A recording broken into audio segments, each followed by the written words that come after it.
இந்த நிகழ்ச்சியில் இஸ்லாத்தில் பெண்களின் நிலை என்ற தலைப்பு எனக்கு தரப்பட்டிருக்கிறது.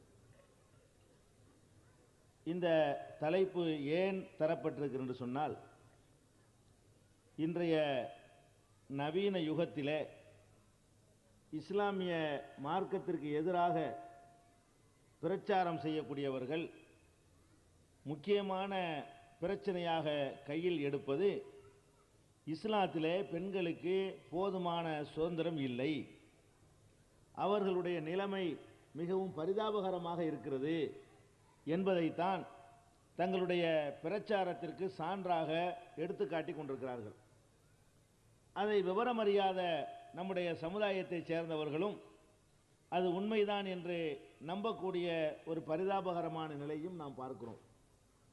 எனவேதான் இஸ்லாமிய மார்க்கம் பெண்களுக்கு எத்தகைய ஒரு உயர்வை, ஒரு அந்தஸ்தை, உரிமையை வழங்கி இருக்கிறது என்பதை முஸ்லிம்களே புரிந்து கொள்ள வேண்டும் என்பதற்கு தான் இந்த தலைப்பு.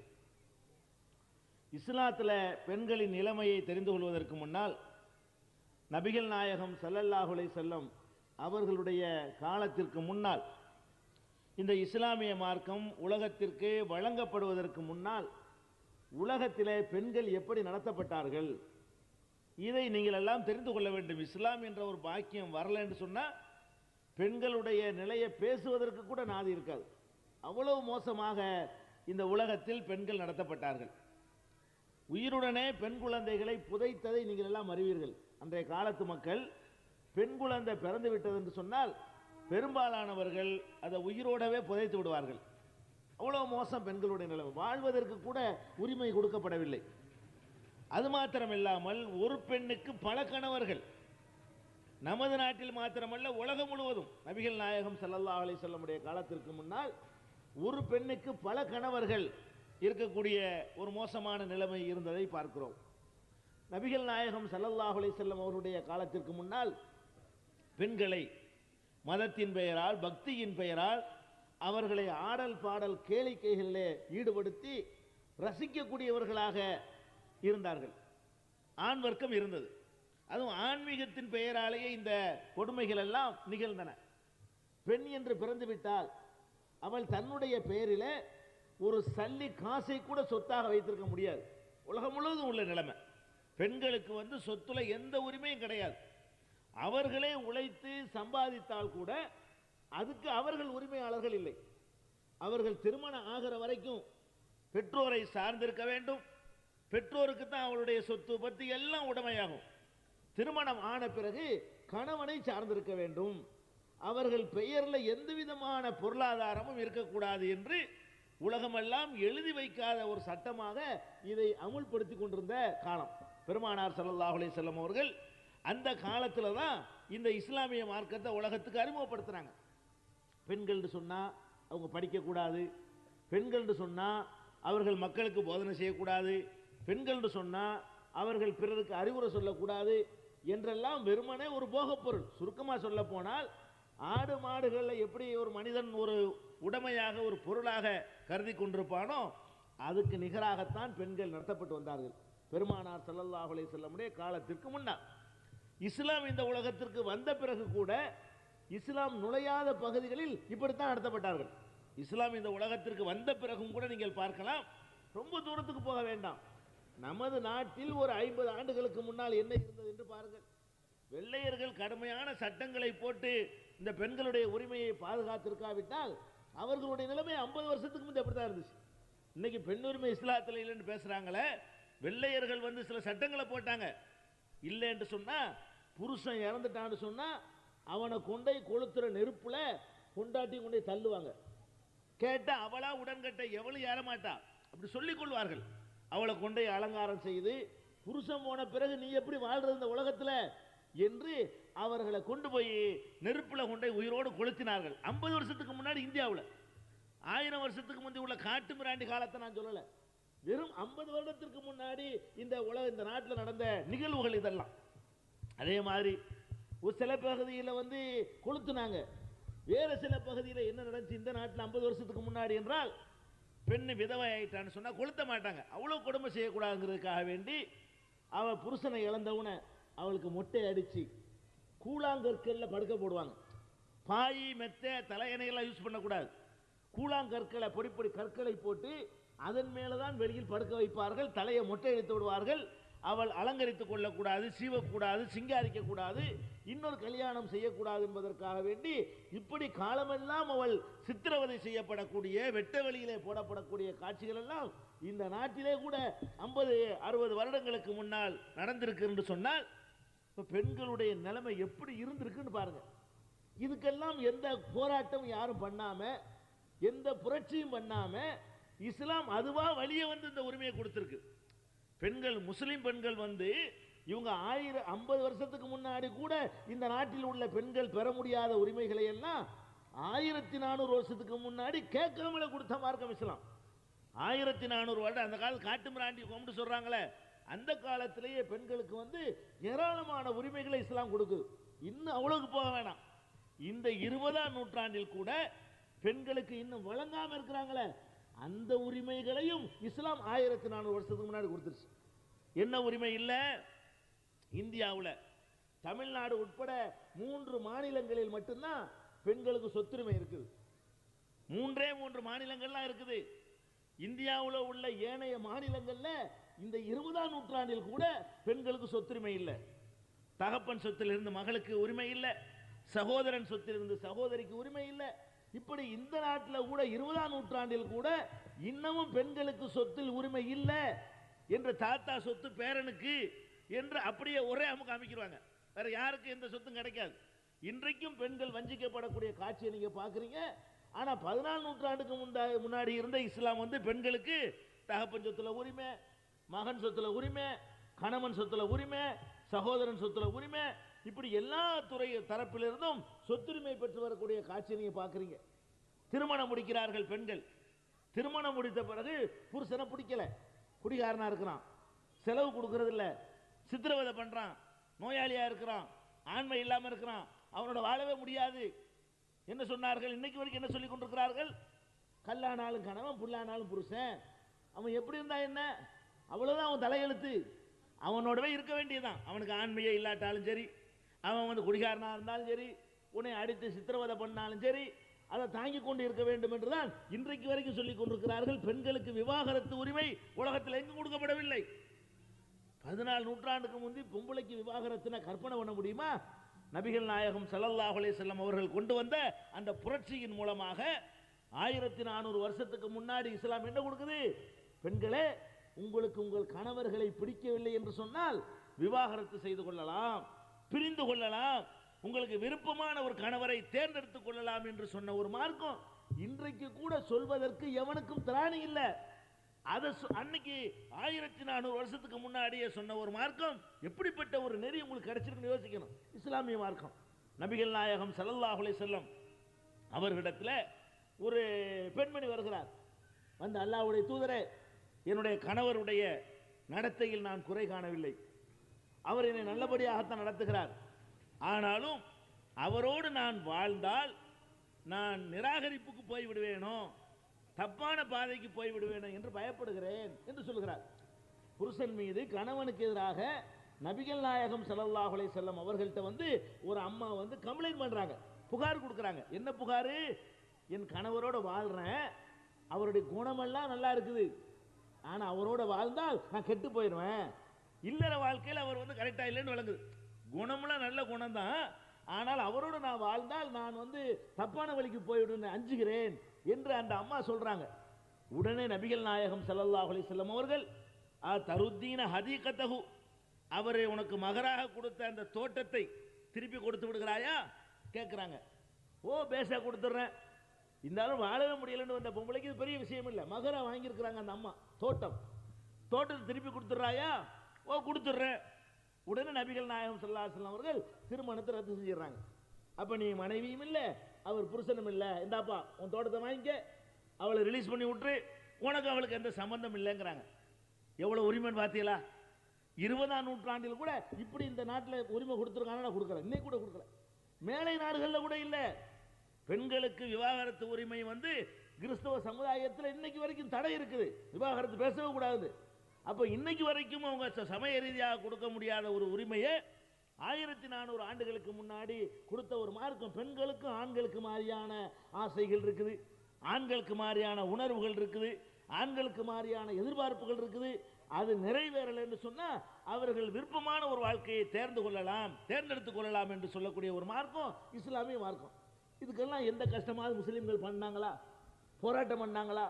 எங்களுக்கு பெரிய உரிமையே இல்லை கேட்டாங்களா? யாரும் கேட்கல.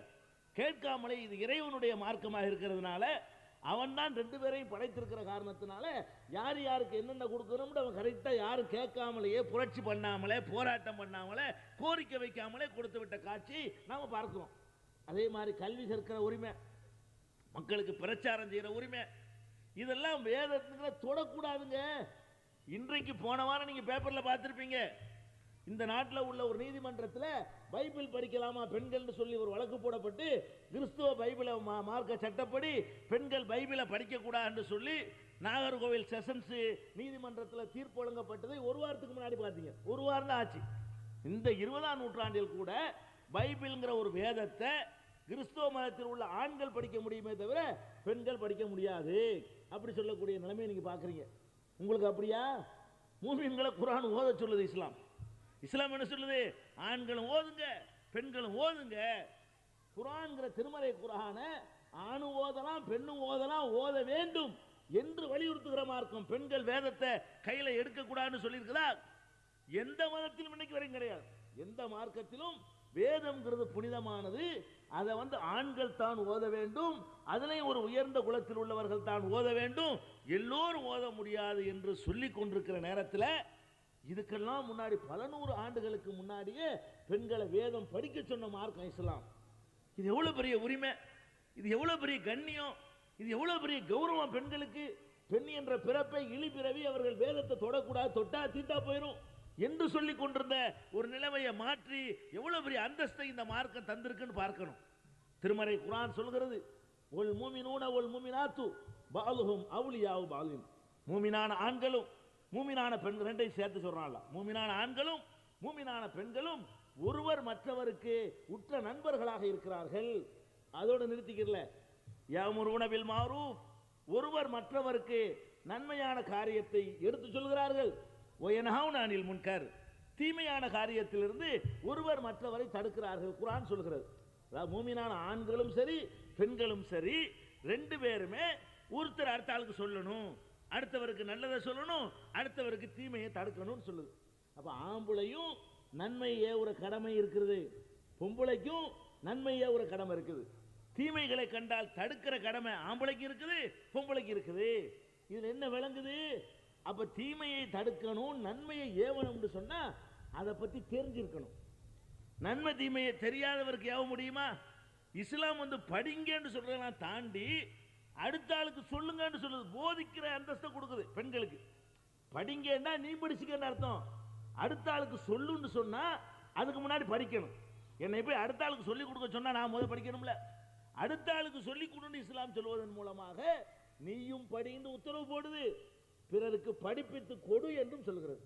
போதிக்கிற ஆசான் வேலையவே 1400 வருஷத்துக்கு முன்னாடி பெண்களுக்கு டீச்சர் வேலை வழங்குது இஸ்லாம். சொல்லி கொடு, நன்மையே தீமையை தடுன்னு சொல்லி பெண்களுக்கு அந்த போதிக்கிற இடத்துல உட்கார வச்சிருக்குத. இது எவ்வளவு பெரிய கௌரவம், எவ்வளவு பெரிய கண்ணியம் நீங்க பார்க்கணும். அது மாத்திரமில்லை, இன்றைக்கு கூட நீங்க பார்க்கலாம், இன்றைக்கும் கூட பார்க்கலாம். முஸ்லிம்களை தவிர எல்லா சமுதாயத்திலையும் நீங்கள் பார்த்தீர்களேயானால் மாதவிடாய் பெண்களுக்கு இயற்கையாக வரக்கூடிய மாதவிடாய் ஏற்பட்டு விடுமையானால் அவர்களுக்கு சொந்தமான வீட்டுக்குள்ள கூட இருக்க முடியாது. புலக்கடையில் ஓரத்தில் ஒதுக்கப்பட்டு அவர்கள் சமைக்கக்கூடாது, அவர்கள் தொடக்கூடாது, அவர்கள் வீட்டுக்குள்ள வரக்கூடாது என்று சொல்லி இயற்கையாக வரக்கூடிய அந்த உபாதை நேரங்களில் கூட பெண்களை ஓரத்தில் ஒதுக்கி வைத்து விட்டு என்னமோ அவர்கள் பிறப்பிலேயே இழிந்தவர்கள் என்று சொல்லி நடத்தி கொண்டிருக்கிறாங்களே. அப்படி இந்த மார்க்கத்தில், இஸ்லாமிய மார்க்கத்தில் நடத்தப்பட்டதுண்டா? 1400 வருஷத்துக்கு முன்னாடியே மாதவிடாய்க்கு பிறகும் வீட்டுக்குள்ள சேர்த்தது பெண்களை இஸ்லாம் மட்டும்தான். எந்த சமுதாயமும் தேசது கிடையாது.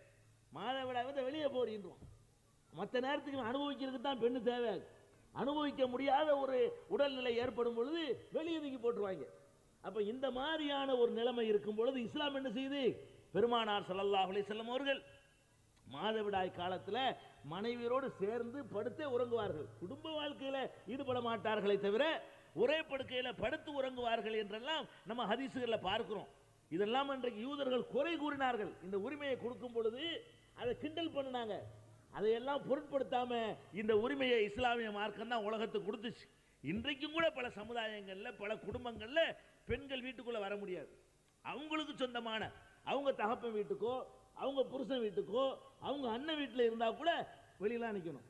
அந்த குறிப்பிட்ட நாட்களில் அவங்க சமைச்சால தீட்டா போயிடும், அவங்க தொட்டால தீட்டாயிரும், அவங்களுக்கு தனித்தனி பாத்திரங்கள், இப்படியெல்லாம் கொடுக்கிற ஒரு நிலைமையும் நீங்கள் எப்படி நடத்தப்படுகிறீர்கள் பெண்களே, உங்களுக்கு இந்த சமுதாயத்தில் எவ்வளவு பெரிய கண்ணியம் இருக்கிறது என்பதையும் சேர்த்து நினைத்து பார்த்தீர்களே ஆனால் இந்த மார்க்கத்தில் பிறந்ததற்காக பெருமைப்படணும்.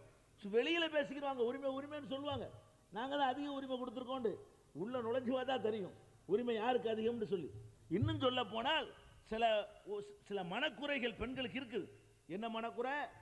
திருமணம்னு பண்றாங்க, அவன் மாதிரி தலா கூட்டு போயிடுறான், தலா கூட்டா நாங்கள் சந்தையில் நிற்கிறோமே. இதெல்லாம் வேற மார்க்கத்து பெண்களுக்கு இந்த நிலைமை இல்லையே. இங்க உள்ள முஸ்லீம் பெண்கள் என்ன நினைக்கிறாங்கன்னு கேட்டா, தலாக்குன்னு ஒன்று இஸ்லாத்தில் இருக்கு பாருங்க, தலாக்கு இருக்கிற மாதிரி தான் அவர்களுக்கு இருக்குது. அவர்களும் புருஷனை பிடிக்கலன்னா ரத்து பண்ணிக்கலாம். நபிகள் நாயகம் ஸல்லல்லாஹு அலைஹி வஸல்லம் அவர்களே இந்த உரிமை வழங்கி இருக்கிறாங்க. சரி, ஆம்பளைக்கு என்ன பண்றான்?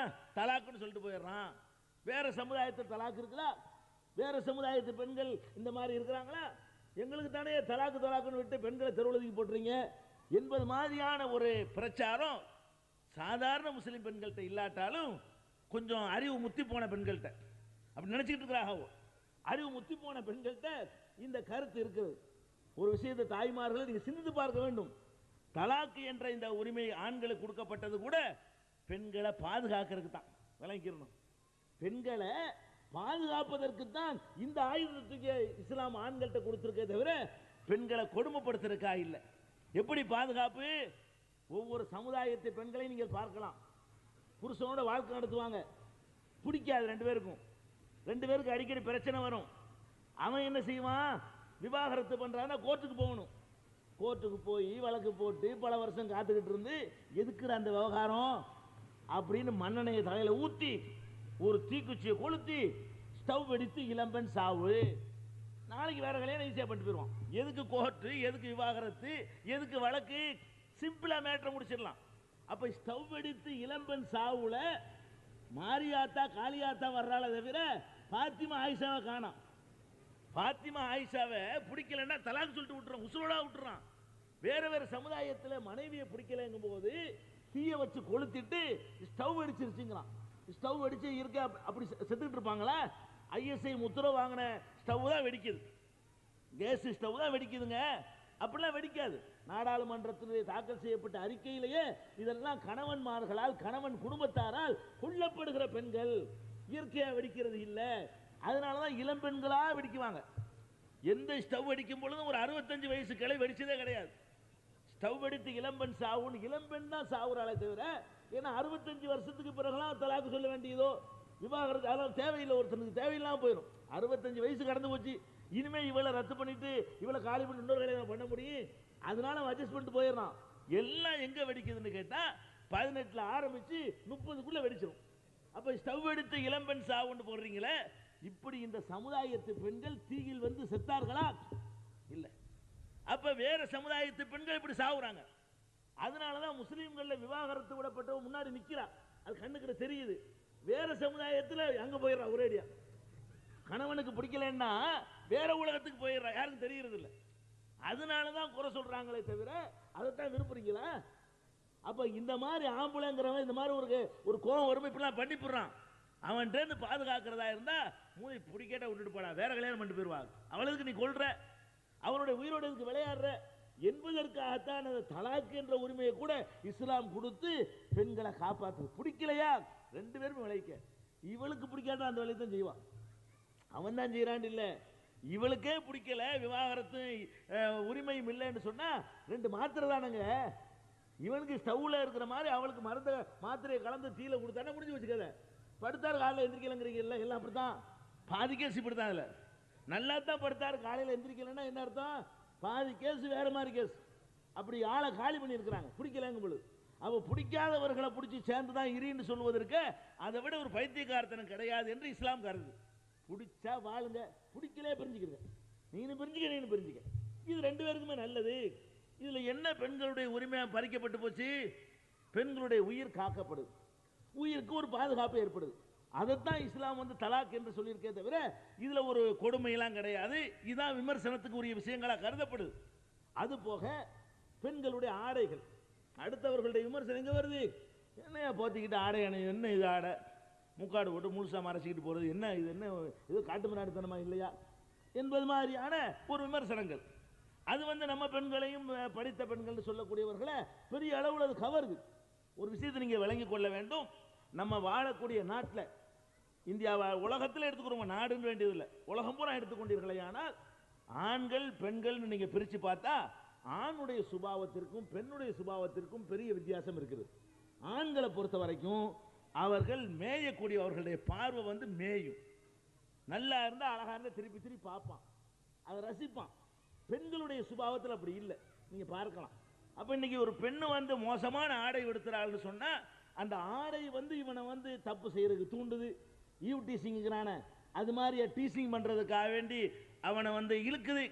தனியாக இருந்தால் அவளை கற்பழிக்கிறதுக்கு தூண்டுது. அப்ப அந்த மாதிரியான பல சமாச்சாரங்கள் உலகத்தில் கண்ணு முன்னாடி நடக்கிறத பார்க்கிறோம். பெண்கள்கிட்ட அந்த மாதிரியான கவர்ச்சிகரமான அம்சங்கள் எல்லாம் படைச்சு வச்சிருக்கிறதுனால முகத்தையும் முன்கையையும் தவிர மற்ற பகுதிகளை மறைத்து கொண்டு நீங்கள் கடை வீதிக்கு போகலாம், வியாபாரம் பண்ணலாம், வாங்கலாம், விற்கலாம், அந்த மாதிரியான படிக்கலாம். ஆணும் பெண்ணும் சேர்ந்து படிக்கிற ஒரு படிப்பை தான், கோ எஜுகேஷனை தான் இஸ்லாம் தடுக்கிறதே தவிர பெண்களுக்கு என்ற உரிய கல்வி கூடங்கள்ல எல்லா விதமான படிப்புகளையும் படிப்பதற்கு இஸ்லாம் தடை செய்யவே இல்லை. இதுல என்ன குறைஞ்சு இந்த ஆடை உடுத்துறதுனால என்ன உங்களுக்கு கேடு? ஒரு கேடு இல்லை, நன்மை தான் ஏற்படுது. அப்ப இப்ப நாம உடுத்திருக்கிறோம், நமக்கு வந்து வருங்க கை தான் தெரியுது, முகம் தான் தெரியுது, இதனால முன்னேற்றத்துக்கு என்ன கேடு வந்துருச்சு? இதுக்கு முன்னேற்றத்துக்கு தடை இருக்குதா? ஒரு ஆம்பளை அவ்வளவுதானங்க ஆடை அணிஞ்சிருக்கிறான், ஆம்பளை விட எதுக்கு நீங்க குறைக்கிறேன்னு கேட்குது இஸ்லாம். ஆம்பளை வந்து எவனாச்சும் மினி கவுன் போட்டு ஆம்பளை பார்த்துருக்கீங்களா? பொம்பளை போடுறான். அது யாரு வந்து மினி கவுன் போட்டால் விவகாரம் இல்லையோ அவன் ஃபுல் பேண்ட் போடுறான், இல்லைன்னா கையிலையும் உடுத்திருக்கான், இல்லைன்னா வேஷ்டி கட்டினான். ஒன்று ரெண்டு கிறுக்கணும் இப்படி அரை ட்ரெஸ் போட்டு போவானுவோ, அது ரொம்ப கம்மி. ஆம்பளை இல்லை யாரை எடுத்துக்கொண்டாலும் முழுசா தன்னையே மறைக்கிறான். ஆம்பளை யாராவது இடையில தொப்புள் தெரிகிற மாதிரி சட்டை போடுறானா? ஆம்பளைக்கு தெரிஞ்சா ஒரு கேடு இல்லை, அவன் மறைக்கிறான். ஆம்பளையை பொறுத்த வரைக்கும் அவன்கிட்ட இருந்து தெரியுது மூஞ்சி தான் தெரியுது, கை தான் தெரியுது, எல்லாம் மறைஞ்சிருக்கு பாருங்க. இங்க இருந்து பார்த்தா பாதம் தான் தெரியும். எந்த ஆம்பளை வேணாலும் பாருங்க, அவர்கள் எல்லாம் முன்னேற்றத்துக்கு என்ன தடையா போச்சு? ஒரு தடையும் இல்லை. இவங்க என்ன நினைக்கிறாங்க, யாரு வந்து இப்ப அவர்கள் வெளிப்படுத்துவதால் விபரீதங்கள் ஏற்படுமோ அவர்கள் அது இடைவெளி விடுவதையும் திறந்து காட்டுவதையும் இருக்கிற சட்டைன்னு ஒன்று போட்டுக்கிட்டு அது போடாத மாதிரி ஜன்னல் வேற வைக்கிறாங்க. சட்டை எதுக்கு போடுற? மறைக்கிறது தான். மறைக்கிறதுக்காக போடுற சட்டை எதுக்கு வெட்டி விடணும்? சட்டையை போட்டு மறைக்கிறதுன்னு ஜாக்கெட்டை போட்டுக்கிட்டு அதில் போட்டு மறைச்சி மறைக்காம இதெல்லாம் இது தேவையா? இல்லை. அதே மாதிரி வந்து இறுக்கமான டைட்டான உடலை பிடித்து காட்டக்கூடிய ஆடைகள் அணிகிறது வேணாம்னு இஸ்லாம் சொல்லுது. அது வந்து ஆம்பளை கூட அப்படி அணிகிறோம், எல்லாம் லூஸாக தான் இருக்கு. யார் சட்டை வேணாலும் பாருங்க, யாராச்சும் இப்படி இறுக்க பிடிச்ச மாதிரி குளிர் காலத்துக்கு ஒரு இறுக்கமான ஒரு சட்டையை போடுவானே தவிர சாதாரணமான நேரத்தில் லூஸாக சட்டை போடுறோம். அந்த லூஸான முறையில் ட்ரெஸ்ஸை போட்டுட்டு வெளியே வாங்க. வீட்டுக்குள்ளே இருக்கிறீங்களா, கணவனுக்கு முன்னாடி இருக்கிறீங்களா, எப்படி வேணா இருக்கிறீங்க, அதுக்கு எந்த தடையும் கிடையாது. அப்ப இதுல வந்து எந்த உரிமையும் பறிக்கப்படவே இல்லை. இருந்தாலும் பார்த்து ரசிக்கிறதுக்காக வேண்டி, பெண்களை அனுபவிக்கிறதுக்காக வேண்டி, அவங்கள பலவிதமாக அவர்களை வந்து ஒரு தப்பான காரியங்களுக்கு பயன்படுத்துறதுக்காக வேண்டி சில பேர் இப்படி கூச்சல் போடுறாங்களே தவிர உண்மையில வந்து இந்த புர்கா என்பது, பர்தா என்பது பல வகையில் பெண்களுக்கு பாதுகாப்பானது. இது நம்ம விளைவிக்கணும். அப்ப இந்த ரெண்டு விஷயத்தை தான் அவங்க ரொம்ப திருப்பி திருப்பி என்ன செய்வாங்க, குறை சொல்லிக்கிட்டு இருப்பாங்களே தவிர மற்ற எல்லா விஷயங்கள் எடுத்து பார்த்தாலும் அவர்களும் குறை சொல்ல முடியாத அளவுக்கு பல உரிமைகளை இஸ்லாம் கொடுத்திருக்கு. எந்த கஷ்டமும் இல்லாம, எந்த ஒரு விவகாரம் இல்லாம இஸ்லாத்தில் கண்ணியமாகத்தான் பெண்கள் நடத்தப்படுகிறார்கள். வேற வேற சமுதாயத்தில் பார்த்தீங்கன்னா பொம்புளைன்னு சொன்னா நீங்க பார்க்கலாம், வழிபாட்டு தலங்கள்லாம் பார்த்துருக்கிறீங்களா? வழிபாட்டு தலங்கள்ல எல்லாம் கூட ஒரு காலத்தில் வந்து அந்த தாசி முறைன்னு இருந்துச்சு, தேவதாசின்னு சொல்லுவாங்க. அந்த காலத்துல பார்த்தா ஒரு விமர்சிக்கிறதுக்காக சொல்லல, ஒரு விவரத்தை புரிந்து கொள்வதற்காக சொல்லுகிறேன். அந்த தப்பான தொழில் செய்யறவர்களுக்கு ஒரு பேர் சொல்லுவாங்க அந்த காலத்துல. அது வந்து என்ன பேர்னு கேட்டா மேடல் சொல்றது கூட தப்பு இல்லை. தேவனுடைய அடியாளுங்கிற அர்த்தத்துல தேவடியாள்னு சொல்லுவாங்க. அது ஏன் இந்த சொல்லு வந்து தெரியுமா? தேவன்னா கடவுள், கடவுளுக்கு அடியாளாக நேர்ந்து விட்டுறது. வழிபாட்டு தலங்கள்ல கடவுளுக்கு சேவை செய்யணும் விட்டுறது. அப்படி விடப்பட்டவர்களை கடவுளுக்கு உள்ளவங்க எல்லாருக்கும் சொன்னதானே எல்லாரும் பயன்படுத்திக்கிட்டாங்க. அது நல்ல நோக்கத்தில் அப்படி கடவுளுக்கு அர்ப்பணிக்கப்பட்டவர்கள் தான் பின்னாடி வந்து வேற மாதிரியான தொழிலாகி அது வேற மாதிரி அசிங்கமான சொல்லா மாறிடுச்சு. ஆரம்பத்தில் இந்த சொல்லு வந்து கண்ணியமான சொல்லு, தேவனுடைய அடியாள்கள். தேவ அடியாள்ங்கிறத தேவனுடைய அடியாள். தேவன்னா கடவுள், கடவுளுடைய அடியாள்கள் ஒரு பேரை வச்சு கடவுளுடைய அடியாள் வந்து எல்லாத்துக்கும் அடியாள் தானே அப்படிங்கிற மாதிரி பயன்படுத்திக்கிட்டாங்கன்னு பார்க்குறோம். இதெல்லாம் பக்தியின் பெயரால் நடந்துச்சு. இஸ்லாத்தில் அப்படி உண்டா? அதே மாதிரி வழிபாட்டு தலங்கள்ல எல்லாம் அந்த ஆபாசமான காட்சிகள் எல்லாம் செதுக்கப்பட்டு, ஆபாசமான உடலுறவு காட்சிகள் வரைக்கும் செதுக்கப்பட்டு அதை ரசிப்பதுதான் பக்தி என்று சொல்லப்பட்ட நேரத்தில் உங்களுடைய பள்ளிவாசல்கள் அந்த மாதிரி காட்சிகள் உண்டுமா? இல்லை. ஒட்டி உரசுறதை கூட இஸ்லாம் தடுத்து வைத்து பெண்களை கண்ணியப்படுத்துகிறது. அப்ப பெண்கள் என்பவர்கள் ஆண்களுடைய போக பொருள், ஆண்களுக்கு இன்பம் தருவதற்காக படைக்கப்பட்டவங்க, ஆம்பளை அனுபவிப்பதற்காக படைக்கப்பட்டவர்கள் என்ற நிலையை மாற்றி எல்லாருக்கும் உரிமை இருக்குப்பா. திருமறை குர்ஆன் அப்படி அந்த வாசகத்தை போடுது. உலகுன்ன மிசுருள்ளதி அலைகின்ன, ஆண்களுக்கு இருப்பது மாதிரியான உரிமைகளும் கடமைகளும் பெண்களுக்கும் இருக்கின்றன. குர்ஆன் சொல்ல உலகத்தில் யாரும் இதை சொன்னதில்லை. இன்னைக்கு வந்து அதான் சொல்லிட்டு இருக்கோம். 14 நூற்றாண்டுக்கு முன்னாடி, இப்போ ஒரு 1000 வருஷத்துக்கு முன்னாடி, 500 வருஷத்துக்கு முன்னாடி, 200 வருஷத்துக்கு முன்னாடி கூட யாரும் சொல்லலை. எப்படி?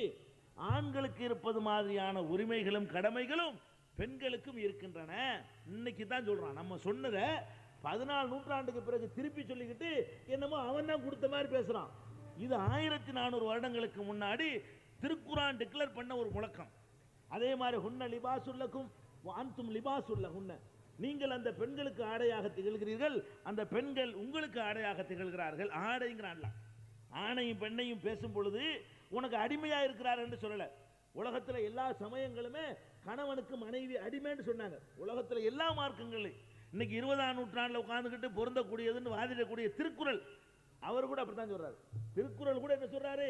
தெய்வம் தொழால் கொழுனன் தொழுதல் வாழ் பெய்யன பெய்யும் மழைங்கிறாரு. தெய்வத்தை கூட தொழாமல், கொழுனன்னா புருஷன், புருஷனை ஒரு பொம்பளை தொழுதாலையானால் பெய்யினா மழை பெஞ்சிரும். புருஷன் தொழுவதற்குரியவனா ஆக்கி வச்சிருந்தாங்க எல்லாருமே. புருஷன் தான் யாரு? வணங்குவதற்குரியவன், வழிபாட்டுக்குரியவன், தெய்வம். அதனால எத்தனையோ பெண்கள் இன்னைக்கும் கூட கணவனுடைய காலை தொட்டு கும்பிடுவார்கள், காலில் விழுந்து கும்பிடுவார்கள். கணவனுடைய காலில் விழுந்து கடவுளாக நினைத்துக் கொண்டு கும்பிடக்கூடிய காட்சியை உலகத்தில் எல்லா சமுதாயத்திலையும் இன்றைக்கும் நீங்கள் பார்க்கிறீர்கள். இஸ்லாமிய மார்க்கம் மாத்திரம் சொல்லுது இல்ல, கிடையாது, கணவன் காலில் மனைவி விழக்கூடாது. வேற எப்படி இஸ்லாம் சொல்லுது? அவர்கள் உங்களுக்கு ஆடை, நீங்கள் அவர்களுக்கு ஆடை. இவ்வளவுதான் இஸ்லாத்தின் நிலை. ஆடைனா என்ன? ஒரு ஆடை, நான் ஆடை அணிகிறேன். இந்த ஆடை என்பது எதுக்கு நான் அணிகிறேன்? என்னுடைய ஒரு மானத்தை மறைப்பதற்காக அணிந்து கொண்டிருக்கிறேன், என்னுடைய மானத்தை மறைக்கிறதுக்காக வேண்டி. அப்ப ஆண் வந்து பெண்ணுடைய மானத்தை மறைக்கிறவளா இருக்கணும், பெண்ணு வந்து ஆணுடைய மானத்தை மறைக்கணும். அது ஆடைங்கிறது. ஆடை என்ன செய்யும் கேட்டா, என்னுடைய மானத்தை, என்னுடைய ஐப்புகளை, என்னுடைய குறைகளை மறைச்சு காட்டும். என்னுடைய உடல்ல 1000 குறை இருந்தாலும் நான் ஒரு சடைதிக்கு மாட்டேன்னு சொன்னா யாருக்கும் தெரியாது. அப்ப உள்ளுக்குள்ள கணவன் சில குறைகளை மனைவி காணலாம், மனைவி இடத்துல சில குறைகளை கணவன் காணலாம். ஒருவர் மற்றவருக்கு ஆடையாக இருந்து மறைத்து இருங்கள் என்று அப்படி சமத்துவமாக கொண்ட நிப்பாட்டுது இஸ்லாமிய மார்க்கம். ஆடை என்பது வெயில், மழை, துன்பம் இதுல இருந்தெல்லாம் காப்பாற்றக்கூடியதா இருக்குது. கணவன் கஷ்டப்படும் பொழுது மனைவி ஆடையா இருந்து காப்பாத்து, மனைவி கஷ்டப்படும் பொழுது கணவன் ஆடையா இருந்து காப்பாத்துன்னு சொல்லி இப்படித்தான் இஸ்லாம் வந்து என்ன செய்யுது? சமமான நிலையில வைக்குது. அது மாதிரி ஒரு மனைவியை பிடிக்கலன்னு ஆத்திரப்பட்டு விவாகரத்து பண்றேன், தலாக்கு சொல்றேன்னு போனா அவனை கூட இஸ்லாம் பிடிச்சி நிப்பாட்டுது. அரே, நீ அவசரப்படாதப்பா, நீ ஒன்றை வெறுக்கலாம், நீ வெறுக்கிறதுல ஏராளமான நன்மை அல்லாஹ் வைத்திருப்பான், நிதானமாயிரு, யோசித்து பாரு என்று திருமறை குர்ஆன் என்ன செய்யுது? அதையும் முடிச்சு லகான் பண்ணி அவங்களை சேர்ந்து வாழ்வதற்குரிய வழிமுறையை சொல்லுது. பெருமானார் ஸல்லல்லாஹு அலைஹி வஸல்லம் அவர்கள் தம்முடைய கடைசி ஹஜ்ஜிலையும் சரி, மரணிக்கிற நேரத்திலையும் சரி, அதிகமாக வலியுறுத்தினது பெண்களை பற்றி தான். எப்படிப்பட்ட மார்க்கம்னு பாருங்க. இஸ்தவுசுன் பின்னிசாய் ஹைரா, பெண்களுக்கு நல்லதே நாடுங்கள், பெண்கள் விஷயத்தை நல்லா நடந்துக்கிறங்க, பெண்கள் உங்களிடத்தில் அடைக்கலமாக தரப்பட்டிருக்கிறார்கள், அதை பற்றி உங்களுக்கு மறுமையில் விசாரிக்கப்படும் என்று பெண்கள் பெண்கள் பெண்கள் தான் ரசூல் ஸல்லல்லாஹு அலைஹி வஸல்லம் கடைசி மூச்சு வரைக்கும் அவங்கள ஒழுங்காக நடத்துங்க, அவங்கள கண்ணியமாக நடத்துங்க, அவங்களுடைய உரிமையை பறிக்காம நீங்க அவர்கள் நடத்துங்கள் என்றெல்லாம் பெருமானார் ஸல்லல்லாஹு அலைஹி வஸல்லம் அவர்கள் கடைசி வரைக்கும் போதித்த காட்சியை பார்க்கிறோம். அப்ப பெண்களை பொறுத்த வரைக்கும் இஸ்லாத்தில் இன்றைக்கு வரைக்கும் எடுத்துக்கொண்டாலும் சரி, இன்னும் ஒரு 1000 வருஷத்துக்கு பிறகு எடுத்துக்கொண்டாலும் சரி, இஸ்லாத்தில் இருக்கிற அளவுக்கு கண்ணியத்தை பெற்றவர்களாக வேற எந்த மார்க்கத்திலும் அவர்கள் பெறவே முடியாது. எந்த மார்க்கத்திலையும் எந்த சமுதாயத்திலையும் இந்த மாதிரியான கண்ணியம் பெற முடியாது என்பதை முஸ்லிம் பெண்கள் ஆழமாக பதிய வைத்துக் கொள்ள வேண்டும். அதுதான் இந்த விஷயத்தை சொல்ல வேண்டியது. இதெல்லாம் நாமளே பெருமை எடுத்துக் கொள்ளக்கூடிய விஷயங்களாக போயிடும். பெண்களுக்கு அது இருக்கு, இது இருக்குன்னு சொல்லி அதையெல்லாம் விட நம்மகிட்ட உள்ள குறைகளை திருத்துவதற்கு தான் இந்த நிகழ்ச்சிகளை பயன்படுத்திக்கணும். அதுதான் ரொம்ப முக்கியமானது. எனக்கு முன்னால் பேசிய சகோதரர் ரஹீம் அவர்கள், அப்துல் ரஹீம் அவர்கள் இந்த பகுதியில் நிலவுகிற சில அவலங்களை எனக்கு சொன்னார்கள். இஸ்லாத்தில் பெண்கள் நிலைன்னு நம்ம அந்த பெண்களுடைய சிறப்புகளையும் உரிமைகளையும் வரிசையாக பேசலான்னு தான் நான் வந்ததை. அதை சுருக்கிட்டு வேற விஷயத்துக்கு போறதுக்கு காரணம் என்னன்னு கேட்டா, இங்கே இந்த பகுதியைச் சேர்ந்த பெண்கள் சினிமாவில் துணை நடிகைகளாக நடிப்பதற்கும் நடனம் ஆடுவதற்கும் இன்ன பிற தவறான காரியங்களில் ஈடுபடுவதற்கும் 200க்கும் மேற்பட்ட பெண்கள் புறப்பட்டு போகிறார்கள். ரொம்ப அவலமாக இருக்கிறது என்று சொன்ன பெரிய அதிர்ச்சி. தமிழகத்தில் நம்ம எத்தனை ஊர்களுக்கு போயிருக்கிறோம். இப்படியான ஒரு நிகழ்வு நடப்பதை முதல்ல கேள்விப்படுறோம். இந்த சமுதாயத்தில் முஸ்லீம் சமுதாயத்து பெண்களிடத்தில் இப்படி ஒரு கீழ்த்தரமான ஒரு நடவடிக்கை இருக்குது என்பதை இப்பதான் முதல்ல கேள்விப்படுறேன். எனக்கு தெரிஞ்சு நான் எவ்வளவு ஊர்களுக்கு போயிருக்கிறேன். அப்ப நம்ம அது விஷயத்தில் தான் இப்ப கூடுதலாக கவனம் செலுத்த வேண்டியிருக்கு. சும்மா உரிமை இருக்கு பெருமை அடிச்சுட்டு போறதுக்காக கவனம் செலுத்த கூடாது. அப்ப ஒரு விஷயத்தை தாய்மார்கள் புரிந்து கொள்ள வேண்டும். அவர் காரணத்தையும் சொன்னார். என்ன காரணம்? பெண்கள் இந்த மாதிரி போவதற்கு காரணம் வறுமை அப்படிங்கிறது. வறுமை எல்லாம் ஒரு சாக்கு. கெட்டு போறவனுக்கு ஏதாவது ஒரு சாக்கு தேடுவான். ஒரு பக்கத்தில் கேட்டா வசதியான மேல்தட்டு குடிமக்கள் மத்தியில் ரொம்ப ஒழுக்கங்கள்லாம் இருக்கு. அவனை கேட்டா பணம் காரணமா, ஏன்டா அப்படிலாம் நடக்கிறாங்க, ஏன் சோசியலா பழகுறன்னு சொல்லிட்டு தருதலை அலைகிறாங்கன்னு கேட்டு பாருங்க, பணம் காரணங்கிறான். ஏன்டா அந்த மாதிரி பொம்பளையில போறாங்கன்னு கேட்டா வறுமை காரணம். இதெல்லாம் காரணம் கிடையாது. வறுமையும் காரணம் கிடையாது, செல்வமும் காரணம் கிடையாது. உனக்கு இஸ்லாம் இதயத்தில் நுழையலைங்கிற மட்டும்தான் காரணம். ஈமான் என்பது இதயத்தில் நுழையவில்லை என்பது காரணமே தவிர, பேருக்கு முஸ்லீமா இருக்கிறீர்களே தவிர இஸ்லாம்டா என்ன, கொள்கை என்ன, கோட்பாடு என்ன, எதுக்கு இந்த மார்க்கத்தில் நம்ம இருக்கிறோம் என்பது விளங்காததுதான் காரணமே தவிர, வறுமையோட அதுக்காக விசாரம் பண்ணிட முடியுமா? வறுமையோட திருடிட முடியுமா? எல்லாரும் சொல்ற காரணம் தானே. திருடனை கேளுங்க, வறுமைங்கிறான். ஏன்டா திருடன? வறுமை. ஏன்டா கொலை பண்ண? எனக்கு ஆத்திரத்தை உண்டாக்கிட்டான். எல்லாம் ஒரு காரணம் சொல்லத்தான் செய்வான். அதெல்லாம் எடுபடாது. எல்லா தப்புகளுக்குமே ஒவ்வொரு காரணத்தை ஒருவன் சொல்லுவான். அதெல்லாம் காரணம் கிடையாது. தப்புகளுக்கு நியாயங்களே கிடையாது. தப்பு செய்யறவன் எந்த நியாயம் சொன்னாலும் அது போலியான நியாயம் தான். ஒரு விஷயத்தை தாய்மார்களே உங்களுக்காக சொல்கிறேன், புரிந்து கொள்ள வேண்டும். வறுமைதான் காரணம் என்று நினைத்து நீங்கள் இந்த தப்பான காரியத்தில் இறங்குவீர்களே ஆனால், வறுமைதான் காரணம் என்று நீங்கள் தப்பான காரியத்தில் இறங்குவீர்களே ஆனால், உங்களை எல்லாம் விட வறுமை மிக்க ஒரு சமுதாயம் பெருமானார் ஸல்லல்லாஹு அலைஹி வஸல்லம் உருவாக்கினார்களே, அந்த சமுதாயம் இதையெல்லாம் விட ஒழுக்கத்தையும் கற்பையும் பேணி பாதுகாத்தார்களே, அது எப்படி என்று நீங்கள் சிந்தித்து பாருங்க. என்ன வறுமை? உங்களுக்கு அணிந்து கொள்வதற்கு உங்களுக்கு ஆடை இருக்குது, வறுமை இல்லை. இருப்பதற்கு சொந்தமாகவோ வாடகையாகவோ வீடு இருக்கிறது, வறுமை இல்லை. கஞ்சிக்கு எந்த ஒரு கவலையும் இல்லை. அப்ப நீங்க செத்து போயிட மாட்டீங்க. இந்த வேலைக்கு போகல என்று சொன்னா குணமாயிருவீங்களா? அந்த மாதிரியான வறுமை எல்லாம் உங்களுக்கு ஏற்படல. பெருமானார் ஸல்லல்லாஹு அலைஹி வஸல்லம் உருவாக்கினார்களே ஒரு சமுதாயம், அந்த சமுதாயத்தினுடைய காட்சி அப்படி கொண்டாந்து பாருங்க. அது என்ன வறுமை? இன்றைக்கு நீங்கள் யாரை பிச்சைக்காரன் சொல்றீங்களோ அவன் கூட அந்த வறுமை அனுபவிச்சிருக்க மாட்டான். இன்றைக்கு ரொம்ப கீழே உள்ள ஒரு பிச்சைக்காரனை கொண்டு வந்தால் அவன் நிலைமை, நபிகள் நாயகம் ஸல்லல்லாஹு அலைஹி வஸல்லம் காலத்தில் வாழ்ந்தார்கள் அந்த மாதர்குல மாணிக்கங்கள், அந்த சமுதாய மக்கள், அவர்களை விட நல்லா இருக்கிறான். அவர்களை விட பல மடங்கு மேல உள்ளவன் தான் இன்றைக்கு உங்கள் பார்வையில் பிச்சைக்காரன். இதை நீங்க விளங்கிக் கொள்ள வேண்டும். பெருமானார் ஸல்லல்லாஹு அலைஹி வஸல்லம் அவர்கள்ட்ட பாருங்க, அந்த காலத்து வறுமையை தாய்மார்களே, நீங்கள் இந்த உலகத்தில் ஆடம்பரமா லிஸ்டிக்கு போடணும், நகைகளை அனுபவிக்கணும், அலங்காரப்படுத்திக்கிறணும், அடுத்தவருக்கு பெருமையை உங்களை காட்டிக்கிறணும் என்பதற்குத்தான் வறுமை என்ற போர்வையை போர்த்துகிறீர்களே தவிர, உண்மையிலே வறுமைன்னு சொன்னா இது வறுமை. எது வறுமை? பெருமானார் ஸல்லல்லாஹு அலைஹி வஸல்லம் அவர்கள்ட்ட ஒரு சஹாபி கேட்கிறார், அல்லாஹ்வுடைய தூதரே, நாங்கள் தொழும் பொழுது ஒரே ஒரு ஆடையை போர்த்தி கொண்டு தொழலாமா அப்படின்னு கேட்கிறார். அனுசல்லி ஃபீ ஸௌபின் வாஹிதின், ஒரே ஒரு ஆடையை போர்த்தி கொண்டு, ஒரு ஆடை தான் இருக்குது, அப்படி சுத்தி போர்த்திக்கிட்டு தொழலாமா அப்படின்னு கேட்கிறார். பெருமானார் ஸல்லல்லாஹு அலைஹி வஸல்லம் பதில் என்ன சொன்னாங்க தெரியுமா? அடி குல்லிக்கும் சௌபானி, ஏன் ஒவ்வொருத்தருக்கு ரெண்டு ரெண்டு ஆடையா வச்சிருக்கிறோம், எல்லாம் ஒண்ணுதானே வச்சிருக்கிறோம். பெருமானார் ஸல்லல்லாஹு அலைஹி வஸல்லம் அவர் கேட்டது என்ன? அவர்கிட்ட மட்டும் ரெண்டு ஆடை இருக்கு. கேட்டவர்கிட்ட அவர் கேட்கிறாரு, ரெண்டு ஆடை எங்கள்கிட்ட இருக்குது, ஒரு போர்வை மட்டும் மேலே போத்திக்கிட்டு கீழே கட்டாம மொத்தமா போத்திக்கிட்டு தொழுவலாமான்னு கேட்கிறாரு. பெருமானார் ஸல்லல்லாஹு அலைஹி வஸல்லம் சொல்றாங்க, அலி குல்லிக்கும் சௌபானி, உங்களில் ஒவ்வொருத்தருக்கும் என்ன ரெண்டு ரெண்டு ட்ரெஸ்ஸாக வச்சிருக்கீங்க, எல்லாம் ஒரு ட்ரெஸ் தானே வச்சிருக்கிறோம், எனக்கும் ஒன்று தான் இருக்கு, உங்களுக்கு ஒன்று தான் இருக்குங்கிறாங்க. மொத்தம் இருந்ததே ஒரு ட்ரெஸ். பெருமானார் ஸல்லல்லாஹு அலைஹி வஸல்லத்துக்கு இருந்தது ஒரு ட்ரெஸ், சராசரி அணிகிற ட்ரெஸ். அன்றைக்கு சஹாபாக்கள்ல 90% பேருக்கு இருந்தது ஒரே ஒரு ட்ரெஸ், மாத்து ட்ரெஸ் இல்ல. தாய்மார்களே, மாத்து ட்ரெஸ் இல்லாத ஒரு பொம்பளை இருந்தா சொல்லுங்க, 1 லட்சம் ரூபாய் தரணும். மாத்துறதுக்கு வேற ட்ரெஸ் இல்லைன்னு ஒரு பொம்பளை இந்த சமுதாயத்தில் இருக்குதா? வறுமைங்கிறீங்க, இது வறுமையா உங்களுக்கு? எந்த பொம்பளைக்கு 10 குறைவா ட்ரெஸ் இருக்கு சொல்லுங்க பார்ப்போம். குடிசையில் இருக்கட்டும், கூலி வேலைக்கு போகட்டும், விதவையா இருக்கட்டும், யாருக்கு இருக்குது? பெருமானார் ஸல்லல்லாஹு அலைஹி வஸல்லம் காலத்து பெண்கள்கிட்ட உங்களை கொண்டு நிப்பாட்டினா நீங்கள் தான் பெரும் பணக்காரிகளாக தோற்றம் அளிப்பீர்கள். அவ்வளவு பெரிய வாய்ப்புகளை கையில வைத்துக் கொண்டு நீங்கள் வறுமை என்ற போர்வையை போர்த்தி கொண்டு நீங்க விபச்சாரத்தை தூண்டுகிற தொழிலுக்கு போகிறீர்களா? நடனமாடி உங்களுடைய அழகை காட்டி உடலை வியாபாரமாக்குவதற்காக போய் கொண்டிருக்கிறீர்களா? சிந்தித்து பார்க்க வேண்டாமா? அது வறுமை. போறதா இருந்தா அவர்கள் போயிருக்க வேண்டும். வறுமைக்காக போகலாம் என்று இருந்தால் அந்த மக்களை அல்லாஹ்வுடைய ரசூல் அனுமதித்திருக்க வேண்டும். உடை மட்டுமா அப்படி இருக்கிற? வீடு என்ன அரண்மனை கட்டியிருந்தாங்களா? நீங்க என்னமோ குடிசையில் இருக்கிறது வறுமைங்கிறீங்க. பெருமானார் ஸல்லல்லாஹு அலைஹி வஸல்லம் காலத்து மக்கள் குடிசையில இருந்தாங்க. கீழே மண்தர, கீழே வெறும் மண் தர தான், அதுல மேல குடிசை.